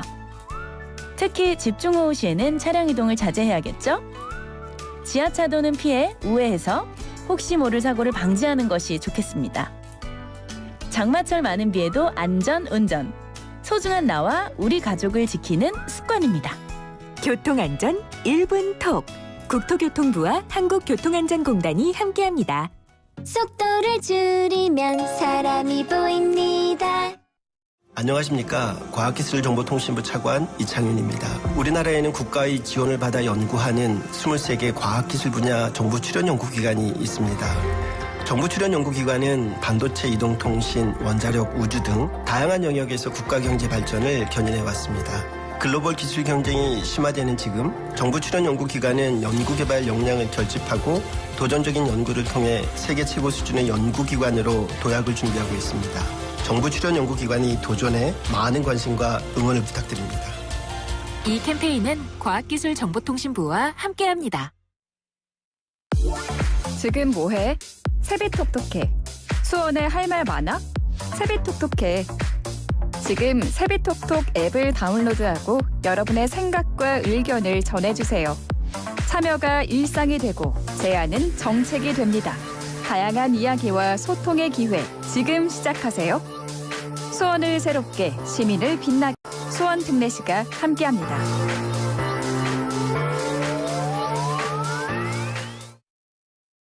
지금 시각은 5시 57분입니다. YTN News FM. 삼성과 함께하는 YTN 라디오 57분 날씨와 교통정보입니다. 오늘 중부지방은 비가 소강 상태를 들면서 구름 많은 하늘에 무더위가 이어졌습니다. 서울과 경기도, 강원도 내륙 곳곳에는 폭염특보가 내려진 가운데 당분간 수도권과 강원 내륙의 체감 온도가 33도 이상 오르겠습니다. 한편 오늘 밤까지 비가 더 내리겠습니다. 강원 남부 지역과 경북권을 중심으로는 쌀락 우박이 떨어지는 곳이 있겠고 특히 경북과 제주에는 최대 60mm의 강한 비가 예상됩니다.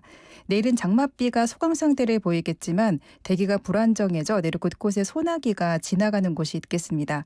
수요일 저녁 시간 주요 도심도로나 간선도로의 퇴근길 정체가 상당합니다. 먼저 한남대로 남산 1호 터널부터 한남일 고가차도 쪽으로 시속 20km 미만입니다. 도심 안쪽은 강남대로 양재 방향, 신사역부터 교보타워 사거리 지나 강남역까지 양방향 정체되고 있습니다. 분당수소로 도심 청담대교 방면으로 복정부터 수서 지나서 탄전 1호까지도 속도가 내려가 있습니다. 한편 올림픽대로 따라 김포 가는 길 영동대교부터 한강대교 지나 가양대교까지 긴 정체가 이어져 있는데요. 1시간 10분 정도 소요되고 있습니다. 경부고속도로는 서울 가는 길 양재 부근부터 교통량이 늘고 있는데요. 반포 나들목까지 6km 구간이 정체입니다. YTN 라디오 57분 날씨와 교통정보였습니다.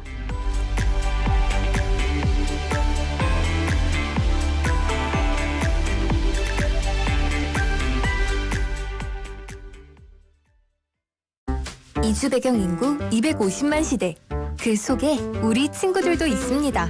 승원이와 농구 대결을 좋아하는 모이부도, 하늘이와 떡볶이를 먹으며 수다를 즐기는 카리나도. 우리에게 중요한 건 우리 모두 친구라는 사실. 우리는 모두 우리입니다. 공익광고협의회. FM 94.5MHz YTN 뉴스 FM입니다. HLQV.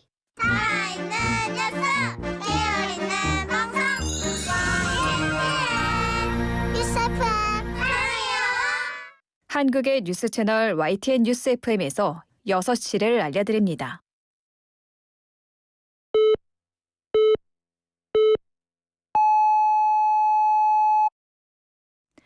YTN 뉴스 FM 6시 뉴스입니다. 이 시간은 YTN 제공입니다. 윤석열 대통령의 제2요구권 행사로 최상병 특검법이 국회 본회의 재표결 절차를 밟게 된 가운데 국민의힘은 부결 방침을 재확인했습니다. 추경호 원내대표는 국회에서 기자간담회를 열어 더불어민주당이 위헌적이고 문제투성이인 특검 법안을 통과시켰다며 이같이 밝혔습니다. 또 일부 의원이 한동훈 당대표 후보가 제안한 제3자 추천특검법을 대안으로 거론하는 것에는 현재는 전혀 검토하고 있지 않다고 선을 그었습니다. 박준태 원내대변인도 논평에서 헌법재판소 판례를 언급하며 법률이 정한 수의 기관과 민주적 의사결정 절차를 무시한 법안에 대통령의 제2요구권 행사는 정당하다고 재차 강조했습니다. 제2요구가 된 법안이 국회 본회의를 통과하려면 재적의원 과반 출석, 출석의원 3분의 2 이상 찬성을 얻어야 합니다. 더불어민주당을 비롯한 6개 야당은 시민사회단체와 공동기자회견을 열고 최상병 특검법의 제2요구권, 즉 거부권을 행사한 윤석열 대통령을 비판했습니다. 민주당 박찬대 원내대표는 윤 대통령이 자신의 범죄 의혹을 덮기 위해 국민이 위임한 권한을 사적으로 남용했다며 무능한 독재자의 길을 가고 있다고 주장했습니다. 이어 윤 대통령은 130만이 넘는 탄핵 청원에 담긴 국민의 경고를 귀담아 들어야 한다며 이대로 가면 모든 부정한 권력의 최후가 그랬듯 파국만이 기다릴 거라고 강조했습니다. 조국혁신당 김준형 대표 권한대행은 특검법 재의결이 실패하면 윤 대통령을 수사 대상으로 하는 윤석열 특검법을 발의하겠다며 임성근 전 사단장 구명 로비 의혹의 창구였던 정황이 부착된 김건희 여사도 수사 대상이 될 거라고 주장했습니다. 국민의힘은 민주당이 국회 법제사법위원회에서 윤석열 대통령 탄핵 국민청원 청문회를 열기로 한 것은 원천무효라고 주장했습니다. 추경호 원내대표는 기자간담회를 열고 거대 야당이 헌법과 법률에도 맞지 않는 고작 2장짜리 청원서를 갖고서 증인 39명을 채택하고 자료 266건 제출을 요구하는 희대의 갑질을 한다며 이같이 밝혔습니다. 이어 4년 전 문재인 전 대통령 탄핵 촉구 청원에 146만 명이 동의했지만 당시 청원은 폐기하지 않았느냐고 반문하며 벼룩도 낯짝이 있는 법이라고 비판했습니다. 또 민주당 이재명 전 대표를 향해 윤 대통령을 탄핵하겠다는 건지 아닌지 이번 청문회에 대한 분명한 입장을 내놓으라고 요구했습니다. 법사위 소속 유상범 의원은 청문회 증인 강제 구인 가능성을 두고 국정감사나 국정조사와 달리 현재 청문회는 강제 동행 명령 제도가 없지만 민주당이 관련 법안을 발의한 상태라고 설명했습니다. 더불어민주당 이재명 전 대표가 인공지능과 에너지 전환 시대 250만 당원과 함께 신성장과 기본사회라는 새 국가 비전을 준비하겠다며 대표직 연임 도전을 선언했습니다. 이 전 대표는 서울 여의도 중앙당사에서 차기 당대표 경선 출마 회견을 열고 국민의 먹고 사는 문제를 해결하는 것, 바로 먹사니즘이 우리의 유일한 이데올로기라며 이같이 밝혔습니다. 이어 재생에너지와 과학기술 중심 시대에 맞춰 우리 사회교육과 복지, 투자체계 전반을 혁신하자고 역설했습니다. 또 나라의 미래와 민생을 책임져야 하는 민주당의 운명은 당원과 지지자의 손에 달렸다며 다음 지방선거와 대선 승리를 위해 당원 중심 대중정당으로 더 확실히 거듭나야 한다고 강조했습니다.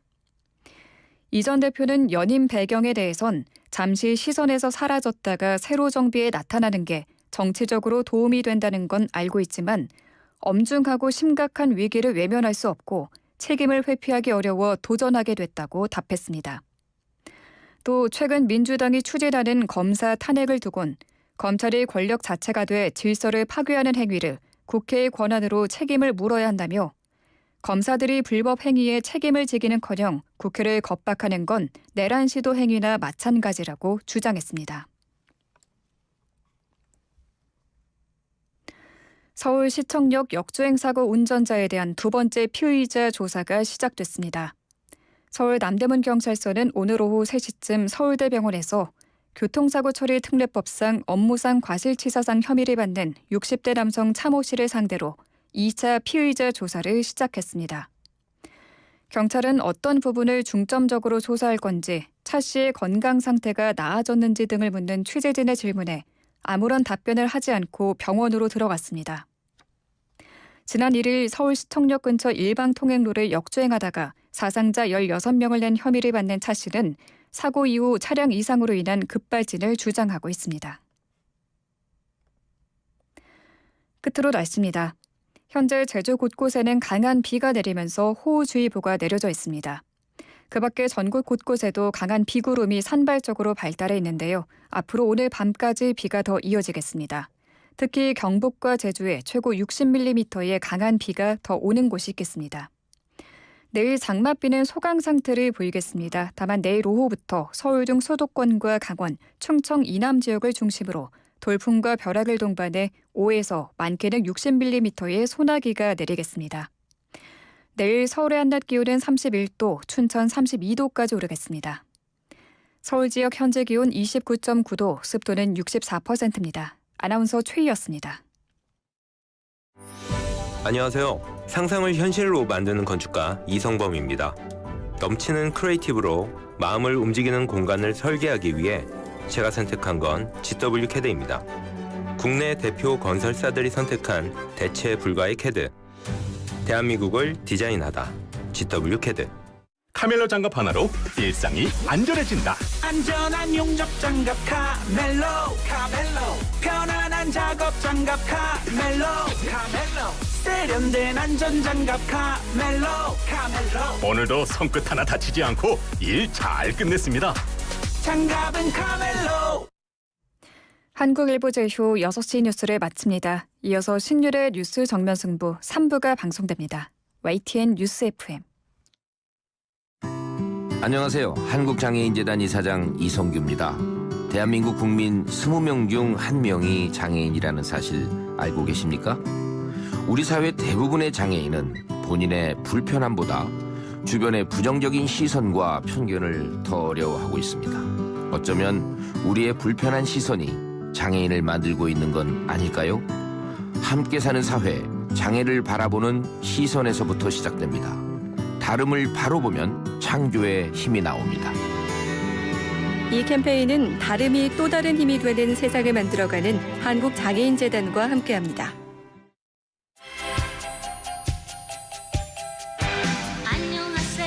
왔어요. 또 왔어. 그날이 왔어요.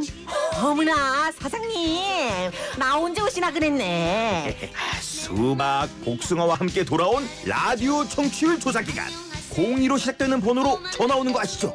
전화 와서 어떤 라디오 방송 들으세요? 라고 이렇게 물어본다던데. 난 YTN 라디오 듣는다 그래야지. 뉴스도 듣고 음악도 듣고 나 YTN 듣는 재미로 살잖아. 역시 우리 어머니는 들을 줄 아시네. 청취율 조사 받으시고 샵 0945로 인증문자 보내잖아. 커피 쿠폰도 받을 수 있다는 거. 짜잔! 왔어요! 또 왔어요! 라디오는 YTN! 안녕하세요. 또 만났군요. 다시는 못 경기도민 일상에 더 나은 변화를 위해 경기도의회는 고민합니다. 경기도민의 시선으로, 경기도민의 마음으로 오늘보다 나은 내일을 만들려는 노력, 바로 경기도의회의 길입니다. 협치로 함께한 2년, 함께할 2년. 제11대 경기도의회가 여러분 곁으로 한 걸음 더 다가갑니다. 경기도민이 행복한 경기도의회 새 여정, 지금 시작합니다. 이 캠페인은 경기도의회가 함께합니다. 제주 삼다수와 함께하는 YTN 캠페인 생명의 근원 물. 고대 이집트인들은 모든 생명이 물로부터 만들어졌다고 믿었습니다. 그러기에 나일강의 신으로 불리는 하피는 매우 숭배됐죠. 그가 만들어낸 물은 사막의 오아시스를 채우고 푸른 초원을 만들고 하늘의 이슬을 내렸다고 전해집니다. 문명의 시작이자 생명의 젖줄이었던 물. 고대 이집트인들에게서 오늘날 물에 대한 소중한 가치를 다시 한번 일깨워 봅니다. 이 캠페인은 우리가 믿는 물, 제주 삼다수와 YTN 라디오가 함께합니다.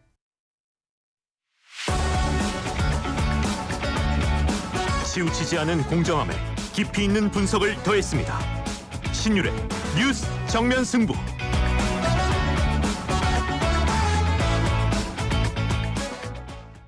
크리네어 테크. 크리네어 테크 집중기.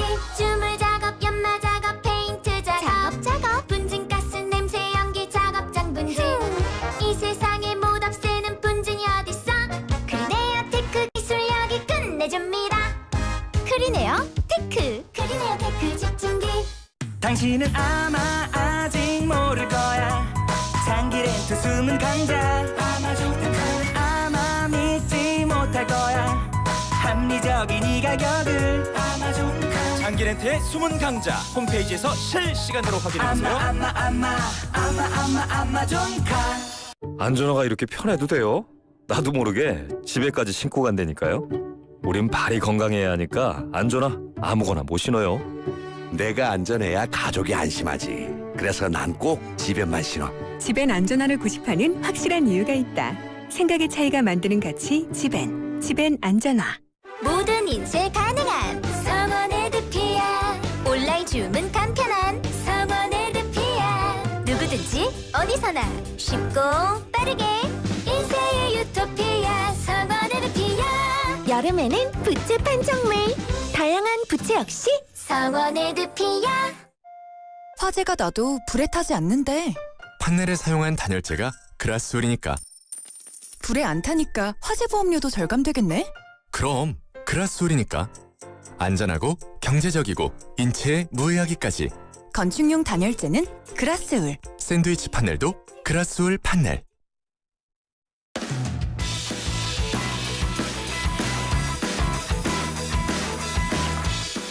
신율의 뉴스 정면 승부 3부 시작합니다. 어제는 더불어민주당 최고위원 이 선거에 출마하신 이현주 의원을 모시고 얘기 나눠봤는데요. 자, 오늘은 역시 더불어민주당 최고위원 선거에 출마한 더불어민주당 김민석 의원 연결해서 입장을 들어보겠습니다. 그런데 제가 앞서 여러분한테 말씀을 드렸습니다만 지금은 청취율 조사 기간입니다. 지역번호 02로 걸려온 전화 받으시면 그래서 그것이 청취율 조사 전화라면 여러분이 꼭 말씀하셔야 될 거. 지금 듣는 방송 잘 아시죠? YTN 라디오의 신율의 뉴스 정면 승부입니다. 이 부분에 대해서 여러분이 분명히 잘 기억해 주셨다가 말씀해 주시면 저희로서는 큰 도움이 됩니다. 그리고 저희가 청취율 조사 기간에 커피 쿠폰을 증정하는 행사가 있으니까요. 우물정 0945 샵 0945로 문자 보내주시면 저희가 또 추첨에 의해서 여러분께 커피 쿠폰을 드리겠습니다. 짧은 문자 50원, 긴 문자 100원의 유효 문자임을 말씀을 드립니다. 자, 말씀드린 대로 더불어민주당 김민석 의원 연결하겠습니다. 의원님 안녕하세요. 안녕하세요. 오랜만에 뵙겠습니다. 예, 오랜만입니다, 진짜. 예. 네. 아니, 근데 우리 김 의원님 최고위원에 출마하셨잖아요. 그죠? 네. 예, 예. 이거 내가 왜 출마했는지, 내가 하여간 내가 이래서 내가 출마하면, 되면은 어떻게 해야 되는지 간단하게, 어제도 이현주 의원님이 말씀하셨으니까 간단하게 말씀해 주시죠. 예, 그냥 간단하게 말씀드리자면 책임감이 제일 컸습니다.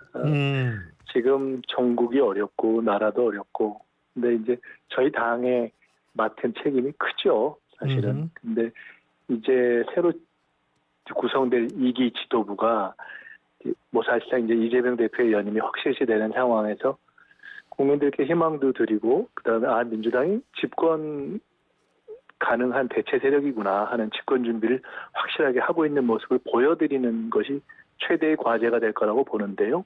그 준비를 하는 구체적인 어떤 역량, 경험, 성과 이런 데 있어서는 사실상 가장 준비된 그것을 맡아서 해낼 수 있는 사람 아닌가 이런 생각, 책임감 이것이 제일 컸습니다. 예.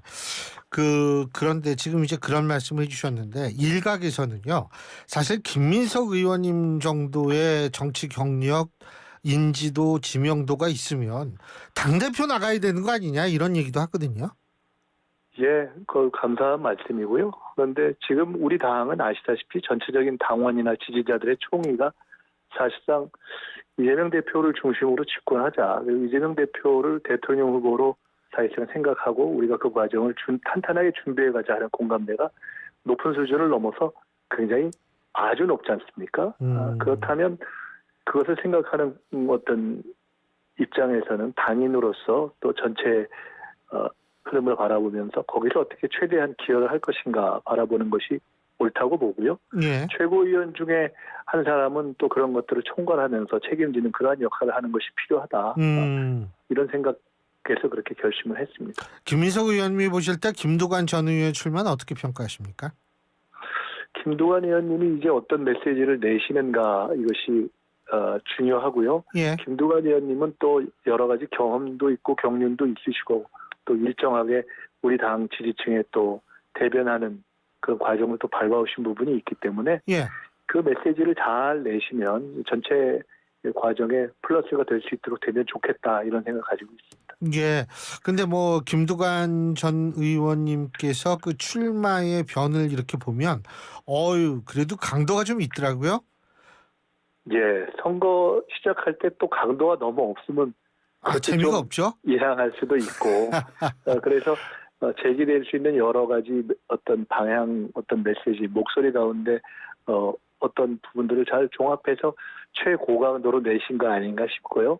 근데 아마 실제로 이제 토론이 진행되거나 하면 결국은 큰 틀에서 전국을 바라보는 것. 그러니까 더 중요한 것은 전국을 어떻게 바라보느냐, 현재의 정부와 정권에 대해서 어떻게 생각하느냐, 어떻게 우리가 큰 미래상을 제시하느냐 이런 내용들이 폭넓게 펼쳐질 것이기 때문에요.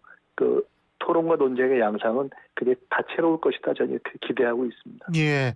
근데 또 지금 다채롭다라고 말씀하셨는데 지금 반대로 그 김민석 의원님이 그렇다는 얘기는 아니고 이 최고위원 선거에 출사표를 던진 대부분의 사람들이 너무 이 칭송 경쟁을 한다 이런 비판이 있는데 이 부분은 어떻게 보세요? 글쎄요, 그거는 바라보기 나름일 텐데요. 예.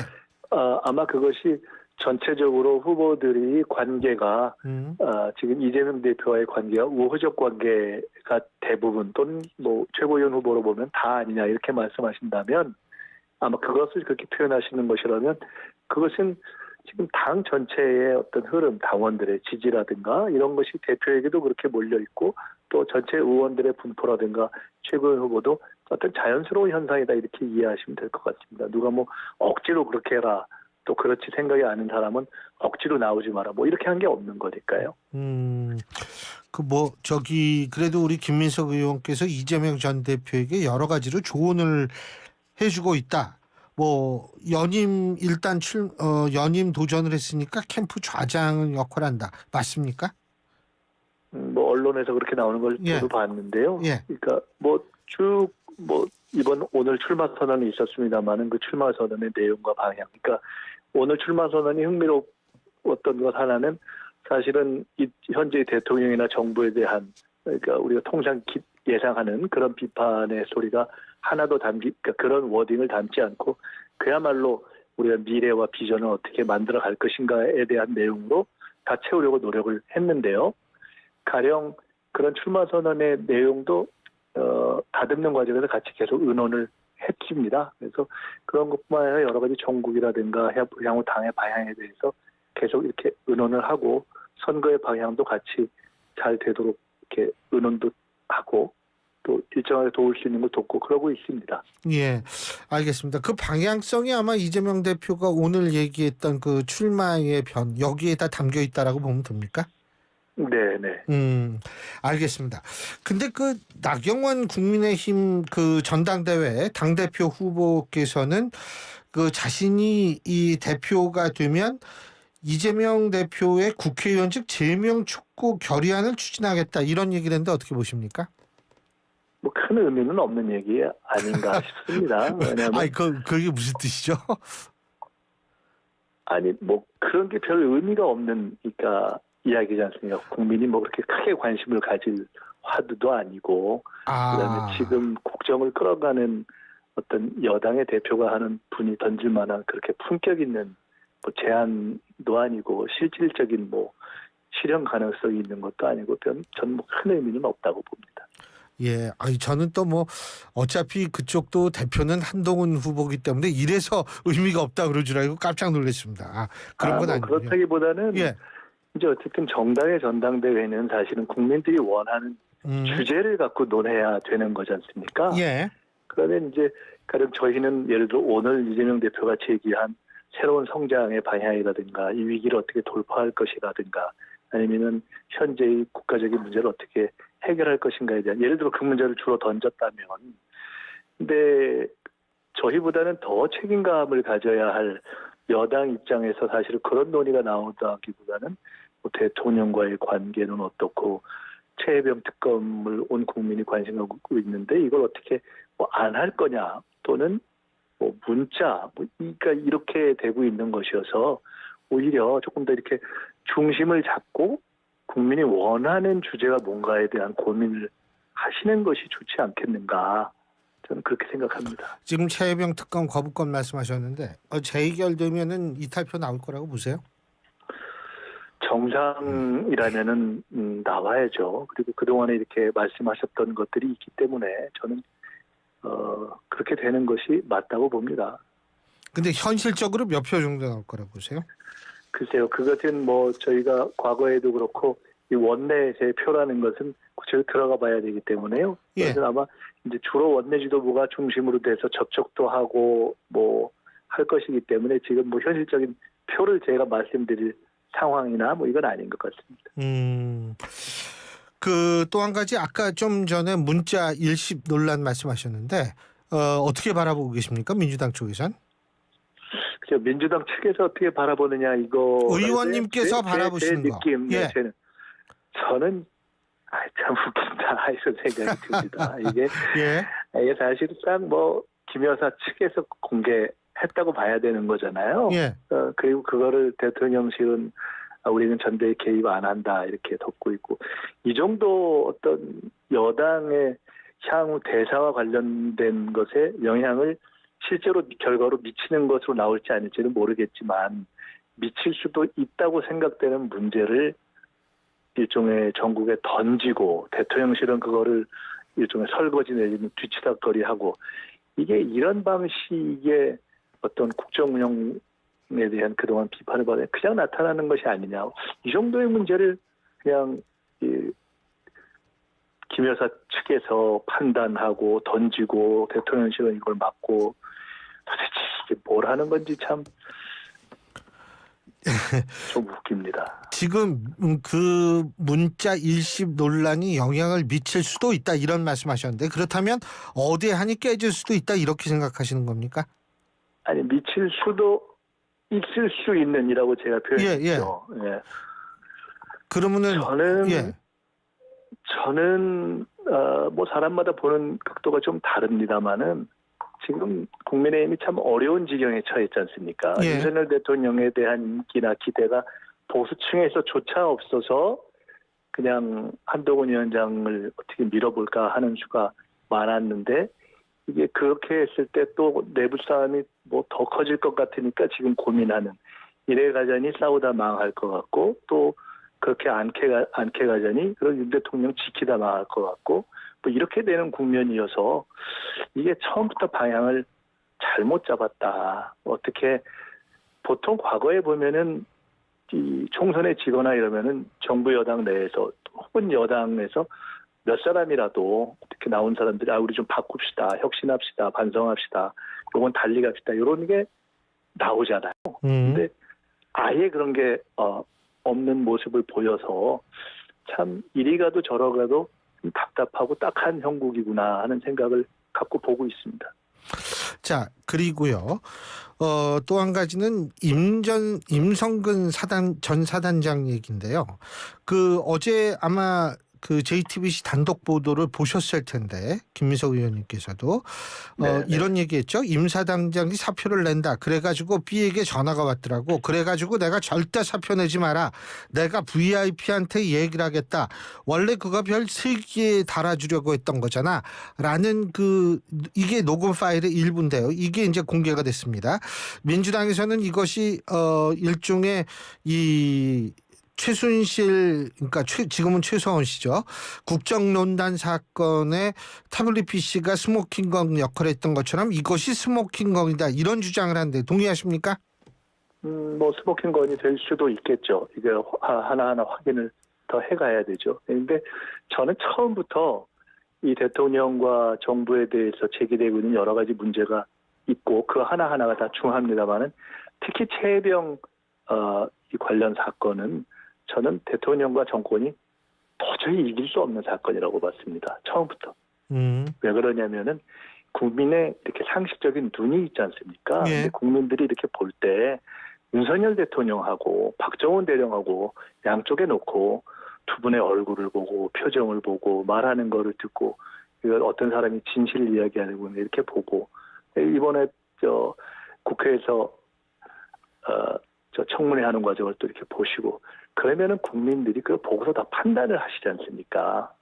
그리고 그런 판단의 결과가 이게 지금 수사가 미진하다고 보느냐, 여전히 특검이 필요하다고 보느냐 하는 거에서 아무리 적게 나와도 60% 이상 이렇게 쭉 일관되게 흐름이 유지가 되고 있지 않습니까? 이런 큰 사안을 놓고 보통 60에서 70 정도의 어떤 비율을 넘어가면 그때부터는 그 수치가 의미가 없다고 하는 그 수치를 계속 유지하고 있는 것이어서 이런 근본적인 문제에 대해서 깊이 생각하지 않고 자꾸 이거를 막는 걸 또 막아보려고 하고 덮어보려고 하고 그런 생각 자체를 안 하는 것이 좋다.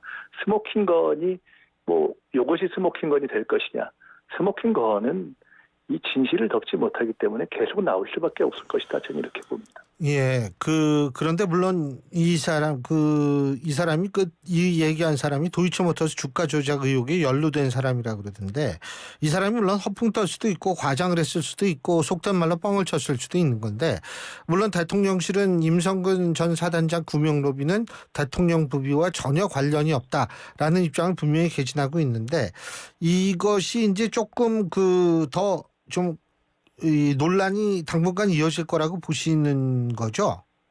저희가 그러니까 사실은 이제 특검이 진행이 안 되고 있고 공수처의 외압 수사가 굉장히 속도가 늦고 한 것인데 이와 관련된 분의 얘기를 제가 어제 또 조금 이렇게 관련 이 상황에서 어떻게 바라보는가 하고 좀 말씀을 나눠본 적이 있었는데 이게 관련자들이 지금 사실은 철저하게 이렇게 조사되고 다 체크되고 기록이 검증됐어야 될 숫자가 워낙 많기 때문에 사실은 그것을 다 해나가다 보면 지금 아주 하나의 지금 그 당사자의 말이 얼마나 진실성이 있는가라는 것과 관련된 하나의 예가 나왔습니다만은 그 여러 가지들이 쭉 이렇게 나오다 보면 저는 결국은 지금 대통령실이 그 하나를 돕고 이런 것이 아니라 계속해서 나올 수밖에 없다고 보고 그렇기 때문에 이러한 것이 더 철저하고 신속하고 전방위적인 그런 특검의 필요성을 계속 입증하는 것으로 나타나고 있는 것이 아니냐. 통상 기대 아마 했기로는 경찰의 수사 결과가 나오면 이걸로 어느 정도 끝나겠지. 최소한의 진적 효과가 있겠지라고 기대했을지 모르겠는데 당장 한번 여론조사를 해보라고 하십시오. 그렇게 되겠습니까? 예, 그리고 요건 좀 지엽적인 문제지만은 법사위의 정청래 위원장 지금 잘하고 있다라고 평가하십니까? 아마 이럴 겁니다. 정청래 위원장이 나 또는 법사위에서의 여러 가지 어떤 최근의 움직임을 보면서 굉장히 의외 또는 충격으로 느껴지는 경우도 있을 텐데 그것은 어찌 보면 우리가 우리나라 검찰의 지금까지의 관행 이런 것들을 다 그냥 잘못이 있어도 그냥 덮고 그냥 그런 건가 보다라고 생각했던 것처럼 관행의 영역에 두었던 것들이 있는데, 반대로 국회에서는 당연히 해야 되는 것들을 관행의 영역에서 안 해왔었던 것을 이제는 그냥 따박따박 해가기 때문에 거기서 느껴지는 어떤 충격이라든가 의외성 이런 것이 있을 수 있다고 보는데요. 저는 질문은 이렇게 가는 것이 맞다고 봅니다. 정청래 위원장이 운영하는 법사위의 방식이 법을 어기는 것이 있는가, 헌법과 법률 또는 국회법에 어긋나는 것이 있는가라고 물어서, 그렇지 않다면 그것을 가지고 정상적인 어떤 부여받은 권능에 따라 하는 것을 그것을 타박할 수는 없지 않는가. 그것은 오히려 그렇게 하지 않는다면 문제가 아닌가 이렇게 생각합니다. 그리고 이런 얘기가 나오는 게 이제 법사위에서 탄핵 청원 청문회를 개최한다는 거 아니겠습니까? 근데 여태까지 그런 적이 없는데 이 탄핵 청문회를 개최한다? 야, 이거는 진짜 계속 민주당이 탄핵 얘기 많이 하는데 그거의 연장선상으로 이제 일종의 진정한 탄핵을 위한 어떤 절차를 밟는 거 아니냐, 이런 비판이 나오는데 어떻게 보세요? 어쨌든 청원이라는 것은 이제 법사위를 거치고 나서 최대의 마지막 결론이 이것을 건의할 것이냐 말 것이냐고, 탄핵의 발의는 일정한 숫자의 국회의원들이 구체적인 발의를 하는 전혀 새로운 절차가 존재하는 건 아니겠습니까? 그러니까 이것이 당이 당론으로 의결해서 발의 절차에 들어가느냐 하는 것과는 다른 것이니까 이것은 다른 것이고요. 오히려 역으로 국민의 숫자가 이 정도 많은 숫자가 또 숫자만 갖고 따지자면 과거에도 이런 일이 있었다 이렇게 일각에서 얘기하지만 그러나 이번에는 아주 구체적인 법적인 시비가 있다, 헌법과 법률이라는 것들을 제기해서 국민이 청원을 했는데, 이런 부분에 대해서 일정하게 듣고 또 판단하고 국회에서 그 청원에 대해서 심사하는 정상적인 절차를 안 한다면 그 또한 얼마나 국회가 국민에게 대해서 무성의한 것이겠습니까? 그래서 거기서 할 수 있는 절차를 우리가 그동안에 있었지만 안 해왔던 것을 과거에 없었던 정도의 새로운 국민적 요구에 의해서 하는 것이다. 그런 최소한의 절차에 들어가는 것이다. 이렇게 보면 될 것 같습니다. 잘 알겠습니다. 오늘 말씀 여기까지 듣죠. 고맙습니다. 네, 감사합니다. 지금까지 더불어민주당 김민석 의원이었고요. 신율의 뉴스 정면 승부 3부 순서 여기서 줄입니다. 잠시 뒤 4부에서 뵙겠습니다. 지역의 전문가들과 원하는 배움을 이루는 이곳, 경기 공유학교입니다. 남은을보 같던 진솔이는 인공암벽을 등반하고 있습니다. 화내기 대장 동준이는 차분히 한국화를 그리고 있네요. 저 멀리 영화를 찍고 있는 건 유튜브만 보던 은서입니다. 현진이는 영어에 약하지만 영어로 코딩을 짜고 있네요. 잘 못해도 즐거워서 끙끙대며 집중하는 아이들의 눈빛은 살아있습니다. 아이들은 경기 공유학교에서 부모의 생각보다 크게 자랍니다. 오늘도 스스로 길을 찾아갑니다. 자율균형 미래, 경기도 교육청. 그때도 지금도 내일도 Still Love 대한민국. 안녕하십니까. 대한민국 특수임무유공자회 회장 김용덕입니다. 특수임무유공자회는 북파 공작 업무를 수행한 육해공 첩보부대 소속 군인 또는 민간 공작원으로 구성된 국가보훈단체입니다. 과거 조국의 안보를 위해 이름도 없이 음지에서 임무를 수행했던 저희들은 자유로운 대한민국에서도 국민을 위해 봉사합니다.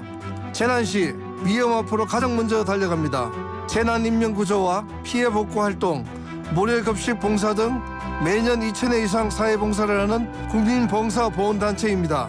특수임무유공자회를 기억해 주십시오. 우리는 그때도 지금도 내일도 여전히 우리나라 대한민국을 사랑합니다. 스틸러브 대한민국. 이 캠페인은 국가보훈부와 함께합니다. 세상을 바꾸는 변화, 창의적이고 혁신적인 중소기업 R&D에서 시작되는 거 아시나요? 매년 그것도 무려 50개사가 중소기업 R&D 우수성과 대표기업으로 선정됩니다. 우수성과 대표기업에 선정만 되면 끝? 장관 표창 투자유치 지원, 저리융자 혜택, 해외 전시 참여 지원에다가 인재 채용 기회, 후속 R&D 지원, 확실한 기업 홍보까지 이 모든 혜택을 누릴 주인공은 바로 당신입니다. 이 캠페인은 중소벤처기업부와 중소기업기술정보진흥원이 함께합니다. 김 사장님, 청년 일자리 도약 장려금 신청하셨어요? 청년 일자리 도약 장려금이요? 중소기업이 취업이 어려운 청년을 채용하면 1,200만 원까지 지원하는 청년 일자리 도약 장려금. 아직 신청 안 하셨어요? 어떤 청년을 채용하면 되나요? 대학교나 고등학교를 졸업한 청년이나 실업기간이 4개월 이상인 청년이요. 어떻게 신청하면 되죠? 고용24 홈페이지요. 빨리 신청하세요. 청년 일자리 도약 장려금 바로 신청해야겠어요. 중소기업에게 최대 1,200만 원 청년 일자리 도약 장려금. 고용노동부가 함께합니다.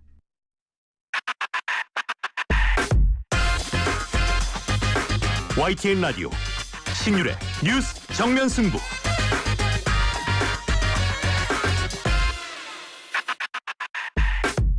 나 환승할래. 진짜? 너 진심이야? 나 말고 누구한테 갈 건데? 삼성증권 연금으로. 지금 삼성증권 연금으로 환승하면 특별한 혜택이 당신을 환영. 당신의 연금 오늘 삼성증권에서. 자세한 내용은 홈페이지 참고. 원금 손실 발생 가능 및 투자자 귀속. 가입 전 상품 설명서 및 약관 필독. 락토픽 이렇게 새로워졌어? 건강하고 씩씩하게. 아이들도 락토핏. 혈당 케어 힘드시죠? 부모님도 락토핏 당케어. 우리 가족 장 건강엔 새로워진 락토핏. 우리 가족 맞춤 락토핏. 건강기능식품입니다. 건강한 나의 내일. 행복한 나의 내일. 빛나는 나의 내일. 나의 내일. 건강한 매일. 건강한 내일을 여는 글로벌 헬스케어 기업 휴원스. 대한민국 대표 트렌치 코리아 트렌치. 식품, 주방, 욕실, 조경, 토목, 건축 트렌치. 전 세계 유명 트렌치를 한눈에 설계에서 시공까지 기술력으로 인정받는 대한민국 트렌치 코리아 트렌치. 코리아 트렌치. 코리아 트렌치. 여기는 성공을 인쇄하는 비즈하우스입니다. 광고 예산도 디자이너도 없으시다고요? 지금 비즈하우스를 만나보세요. 명함, 현수막, 판촉물도 오케이. 매출 올라가나요? 비즈하우스로 성공입니다. 역시 비즈하우스가 홍보에 있으니 내 일의 힘. 비즈하우스. 요즘 사람 구하기 너무 힘드네. 하이어더해. 피자 나왔습니다. 사장님, 저희 파스타 시켰는데요. 하이어더해. 주문에 서빙 계산까지 정신없네. 하이어더해. 테이블에서 주문과 결제를 한 번에. KT니까 믿을 수 있으니까. KT 하이오더. 가입 문의 100번. 오늘을 기록하는 소리. 내일을 준비하는 소리. 그리고 인생을 돌아보는 소리. 모두의 성장을 고민하는 브랜드 오럼. 오래도록 가치 있는 평생 소장품을 만듭니다. 당신의 이야기가 완성되는 곳. 합성 목재 예스팀바.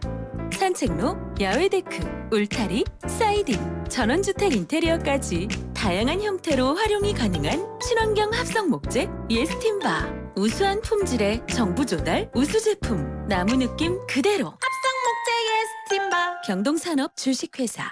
사무집기 렌탈 답이 없네. 사무가구 렌탈의 답은 중앙솔루션. 정보기기 렌탈의 답은 중앙솔루션. 사지 말고 렌탈의 답은 중앙솔루션. 렌탈 고민 해결의 답은 중앙솔루션. 사무집기 렌탈할 땐 답은 중앙솔루션.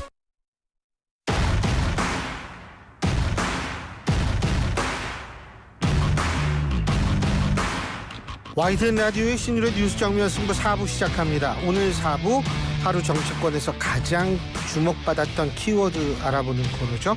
키워드로 보는 승부인데요. 오늘도 함께해 주실 두 분 소개해드리겠습니다. 먼저 김민하 시사평론가 나오고 계십니다. 안녕하십니까? 안녕하세요. 예, 그리고 여러분을 위해서 정말 목숨 걸고 달려오신 이종근 시사평론가 나오고 계십니다. 어서 오십시오. 네, 안녕하십니까, 이종근입니다. 아니 우리 나이에서 잘못 뛰면 안 돼요. 우리가 동갑이거든요. 예, 그렇기 때문에 우리는 뭐 좀 방송이 늦어도 그냥 안전하게, 안전하게 이게 막 어디 부러지고 이러면 이게 골치 아프니까요. 예, 그러니까 안전하게 이제 우리 나이에서는 그래야 되는데. 아유 오늘 이렇게 더운데 어쨌든 이 더위를 들고 더구나 이종근 평론가님은 뛰어서까지 와주시느라고 정말 감사합니다. 솔직히 말씀드리면 요 직전까지 걸어오다가 작가님 눈이 부딪힌 순간 뛰었습니다. 역시 이 사회생활은 경륜을 무시할 수 없다라는 게 여기서 드러나는 거예요. 그러면 여기서부터 뛰어야지 숨이 더 차거든요. 그렇죠. 예. 저는 젊어서 그런지 뛰어왔더라도 숨을 안정시키고 와야 된다고 생각을 했는데 그러시군요. 이게 아직 연륜이 조금 더 쌓이시면 좀 그런 한 수 배웠습니다. 그럼요. 항상 사람이 이렇게 바쁜 척하면서 이 숨도 가쁘고 이런 게 사회생활에 반드시 필요하다. 자, 오늘 첫 번째 키워드부터 알아보겠습니다. 첫 번째 키워드 이재명 당대표 연임 선언입니다. 근데 이게 사실 따지고 보면 연임 선언은 맞는데 뭐냐면 연임을 위한 출마 선언이 맞죠. 그죠? 예? 네. 어떻게 보세요? 오늘 이재명 대표가 여러 가지 얘기를 했는데요. 뭐 대선 출마 선언 같았다 이런 평가가 있더라고요, 언론에.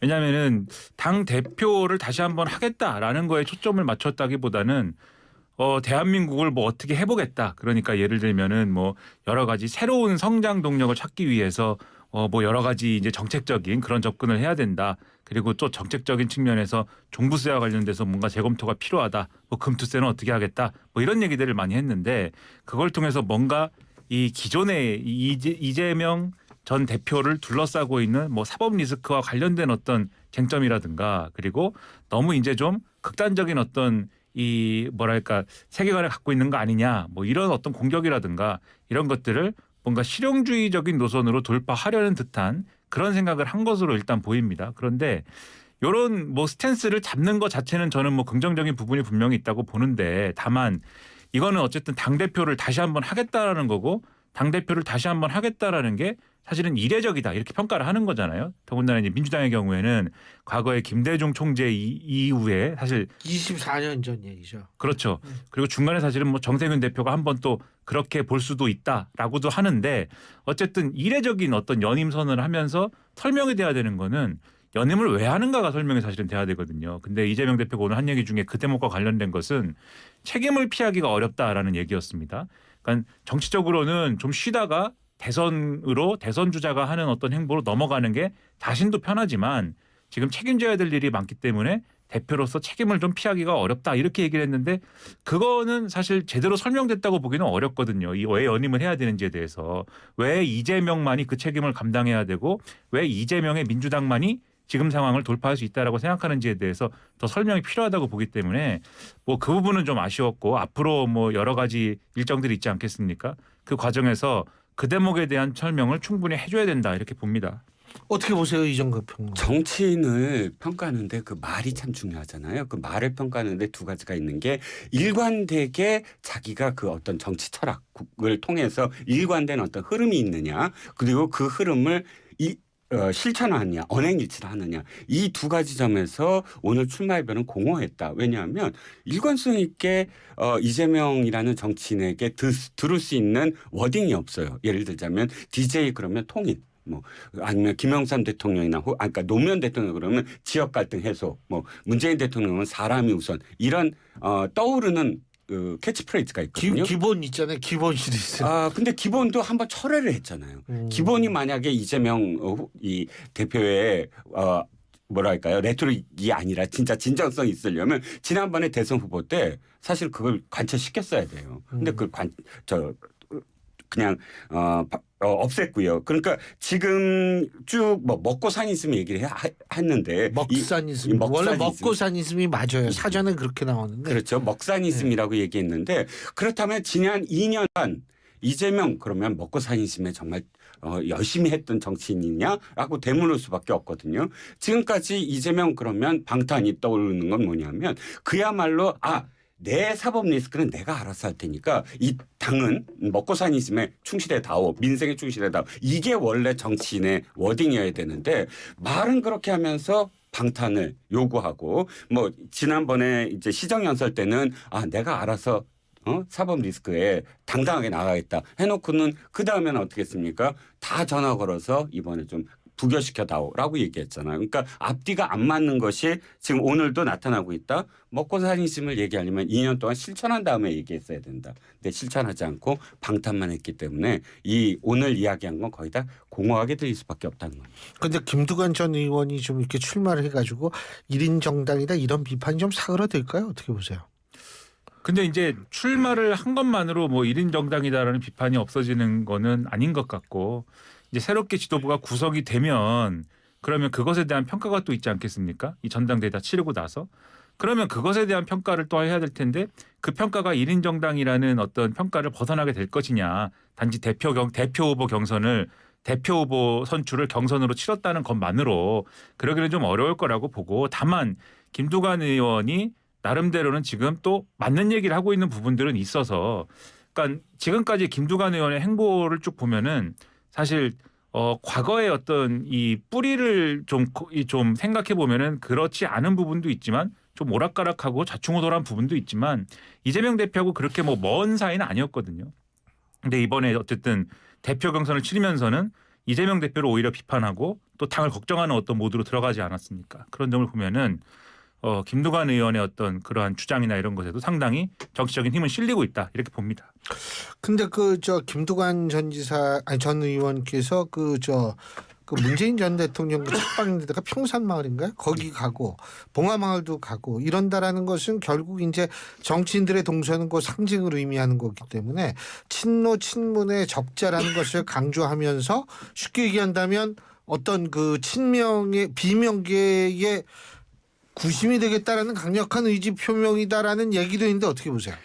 너무 당연하겠죠. 왜냐하면 자기가 표를 얻을 수 있는 곳을 생각을 해야 되고 아무리 뭐 들러리 운운하고 얘기를 듣더라도 아마 캠프를 차리고 다 표 계산을 해봤을 겁니다. 표 계산해서 나한테 직접적으로 정말 줄 수 있는 곳은 친명이겠습니까? 비명이겠습니까? 당연히 비명계를 택할 수밖에 없고 그러니까 상징적인 곳에 갈 수밖에 없는데 저는 좀 이 짠한 느낌이 드는 건 뭐냐면 당연히 그렇게 해야죠. 어떤 후보도 사실 이재명 대표한테 지금까지 뭘 잘못했다라고 지적을 해야 되는데 김두관 후보가 그러니까 굉장히 큰 용기가 필요했겠구나.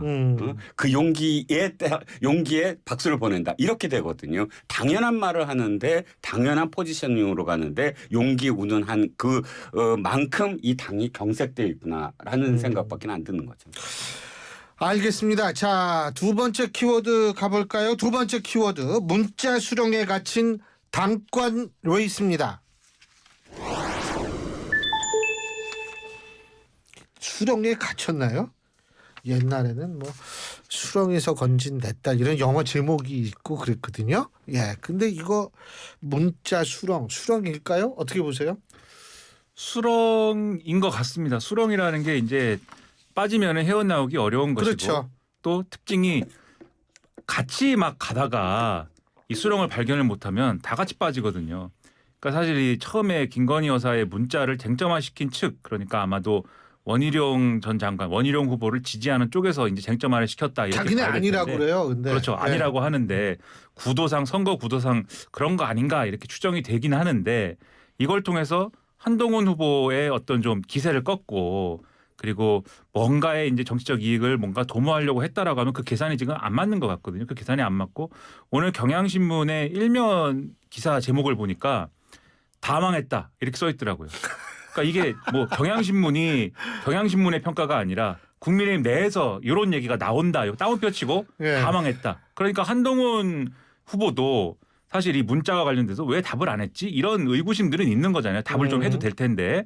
그러니까는 예를 들면 뭐 싸가지가 없다라든지 또 총선 패배 원인을 그래도 제공한 거는 맞지 않느냐라든지 뭐 이런 얘기를 막 하는 분들이 있을 텐데 그런 점에서 보면 손해가 있긴 있는 것 같고 근데 많지는 않은 것 같아요. 지금 지지율의 추이나 이런 걸 보면은 어쨌든 손해가 있긴 있을 것이고 원희룡 후보는 자기가 안 했다고 하더라도 이게 뭐냐 기회주의자 아니냐 내지는 이렇게까지 하느냐 과도하지 않느냐 이런 비판을 받을 수밖에 없는 그런 상황에 처해버린 것이고 윤석열 대통령은 이 모든 과정을 보면은 사실 지난 1월 달에 이 문자와 관련된 얘기를 주변에 하거나 또 이 상황을 주변에 보여주면서 오늘 한겨레 기사를 보니까 이런 녀석을 어떻게 믿고 가겠느냐 뭐 이런 토로를 했다는 얘기가 또 있는 거지 않습니까?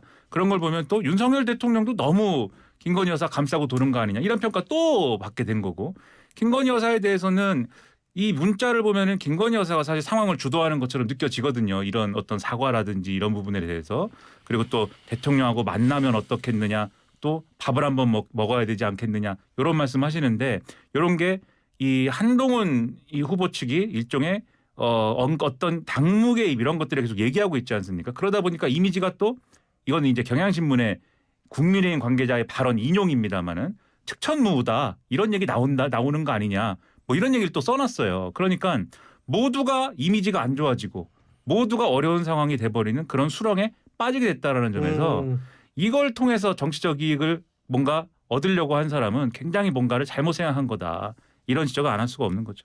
어떻게 보십니까? 예, 수렁은 늪이랑 달라서 사실 오물, 더럽다 이런 거잖아요. 꺼내는 사람도 사실은 뒤집어 써야 되는 상황. 그러니까 뭐 조금 더럽다라는 어떤 이미지가 수렁이라는 건 있는 것 같아요. 깊이보다는 즉 완전히 그냥 난장판 서로 그냥 더러운 거를 묻히려는 그런 게임이 된 것 같고 말씀하신 거랑 저는 똑같습니다. 정무적 판단 결여. 그러니까 이거를 정말 기획했다거나 혹은 내놓아서 어떤 이득을 취하려고 했던 사람의 정무적 판단이 얼마나 형편없었나라는 거죠. 무협지 혹시 보시면 무협지의 주인공이 내가 좀 상처를 입더라도 남을 크게 더 상처를 입히는 그런 수가 있잖아요. 왜 동기어진 뭐 이런 비슷한 뭐 수가 있는데 그런 살수의 가장 최악이 남은 해하지 못하면서 자기가 먼저 너무나 큰 상처를 입는 것인데 그게 완전히 하수 중에 하수잖아요. 지금 이걸 기획했던 사람은 완전히 지금 하수 중에 하수가 아니냐. 그러니까 지금까지 어떤 뭐 대통령 지지율이라든지 당 지지율이 지금 주류 측의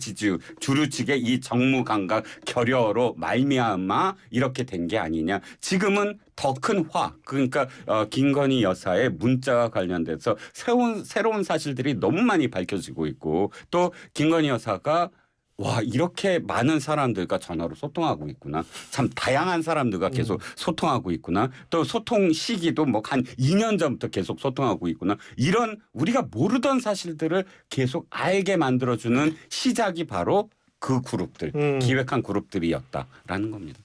뭐 진중권 교수께서도 총선 직후에 또 53분인가 7분인가 뭐 김건희 여사랑 통화를 했다. 그거 지금 던졌는데 그 어쨌든 제가 좀 여쭤보고 싶은 게 1분씩 드리겠습니다. 원희룡 전 장관이 굉장히 어제는 이 신중했었는데 오늘 아침에 채널A 나가선 또 그 사천 논란을 또 끄집어냈어요. 이걸 어떻게 파악하고 계세요? 그래서 저는 좀 갈피를 못 잡겠습니다. 이 원희룡 전 장관의 어떤 전략에 대해서도 그러니까 어제 TV 토론에 있어서는 이러한 김건희 여사 문자 관련된 공세가 별로 도움이 안 된다고 판단을 했겠죠. 아마도 제 생각에는. 그래서 이제 요거는 좀 자제하는 게 맞다 이렇게 판단한 것 같은데 또 국면 요 주제를 바꿔서 한동훈 이제 후보에 대한 어떤 그 당시에 비대위원장 할 때의 사천 논란 이런 걸 들고 나온 거는 명확한 근거라든가 증거라든가 이런 걸 가지고 사실은 주장해야 힘이 실리는 거거든요.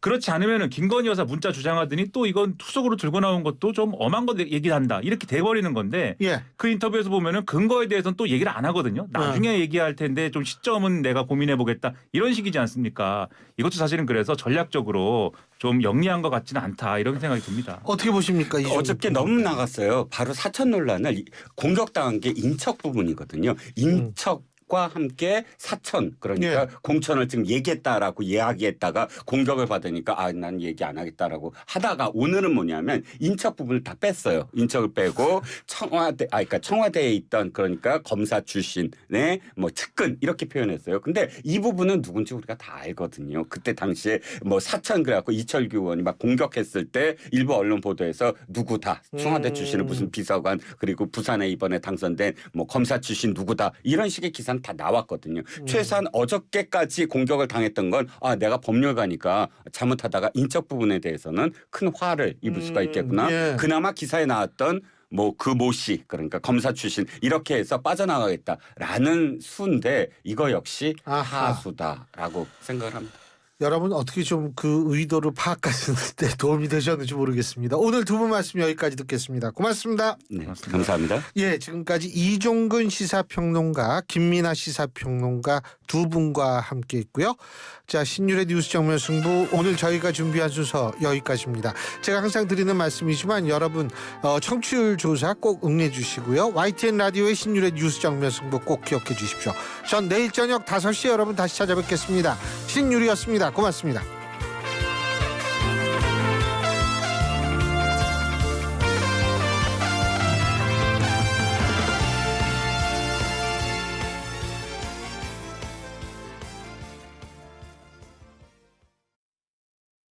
고향 사랑 기분은 고향 사랑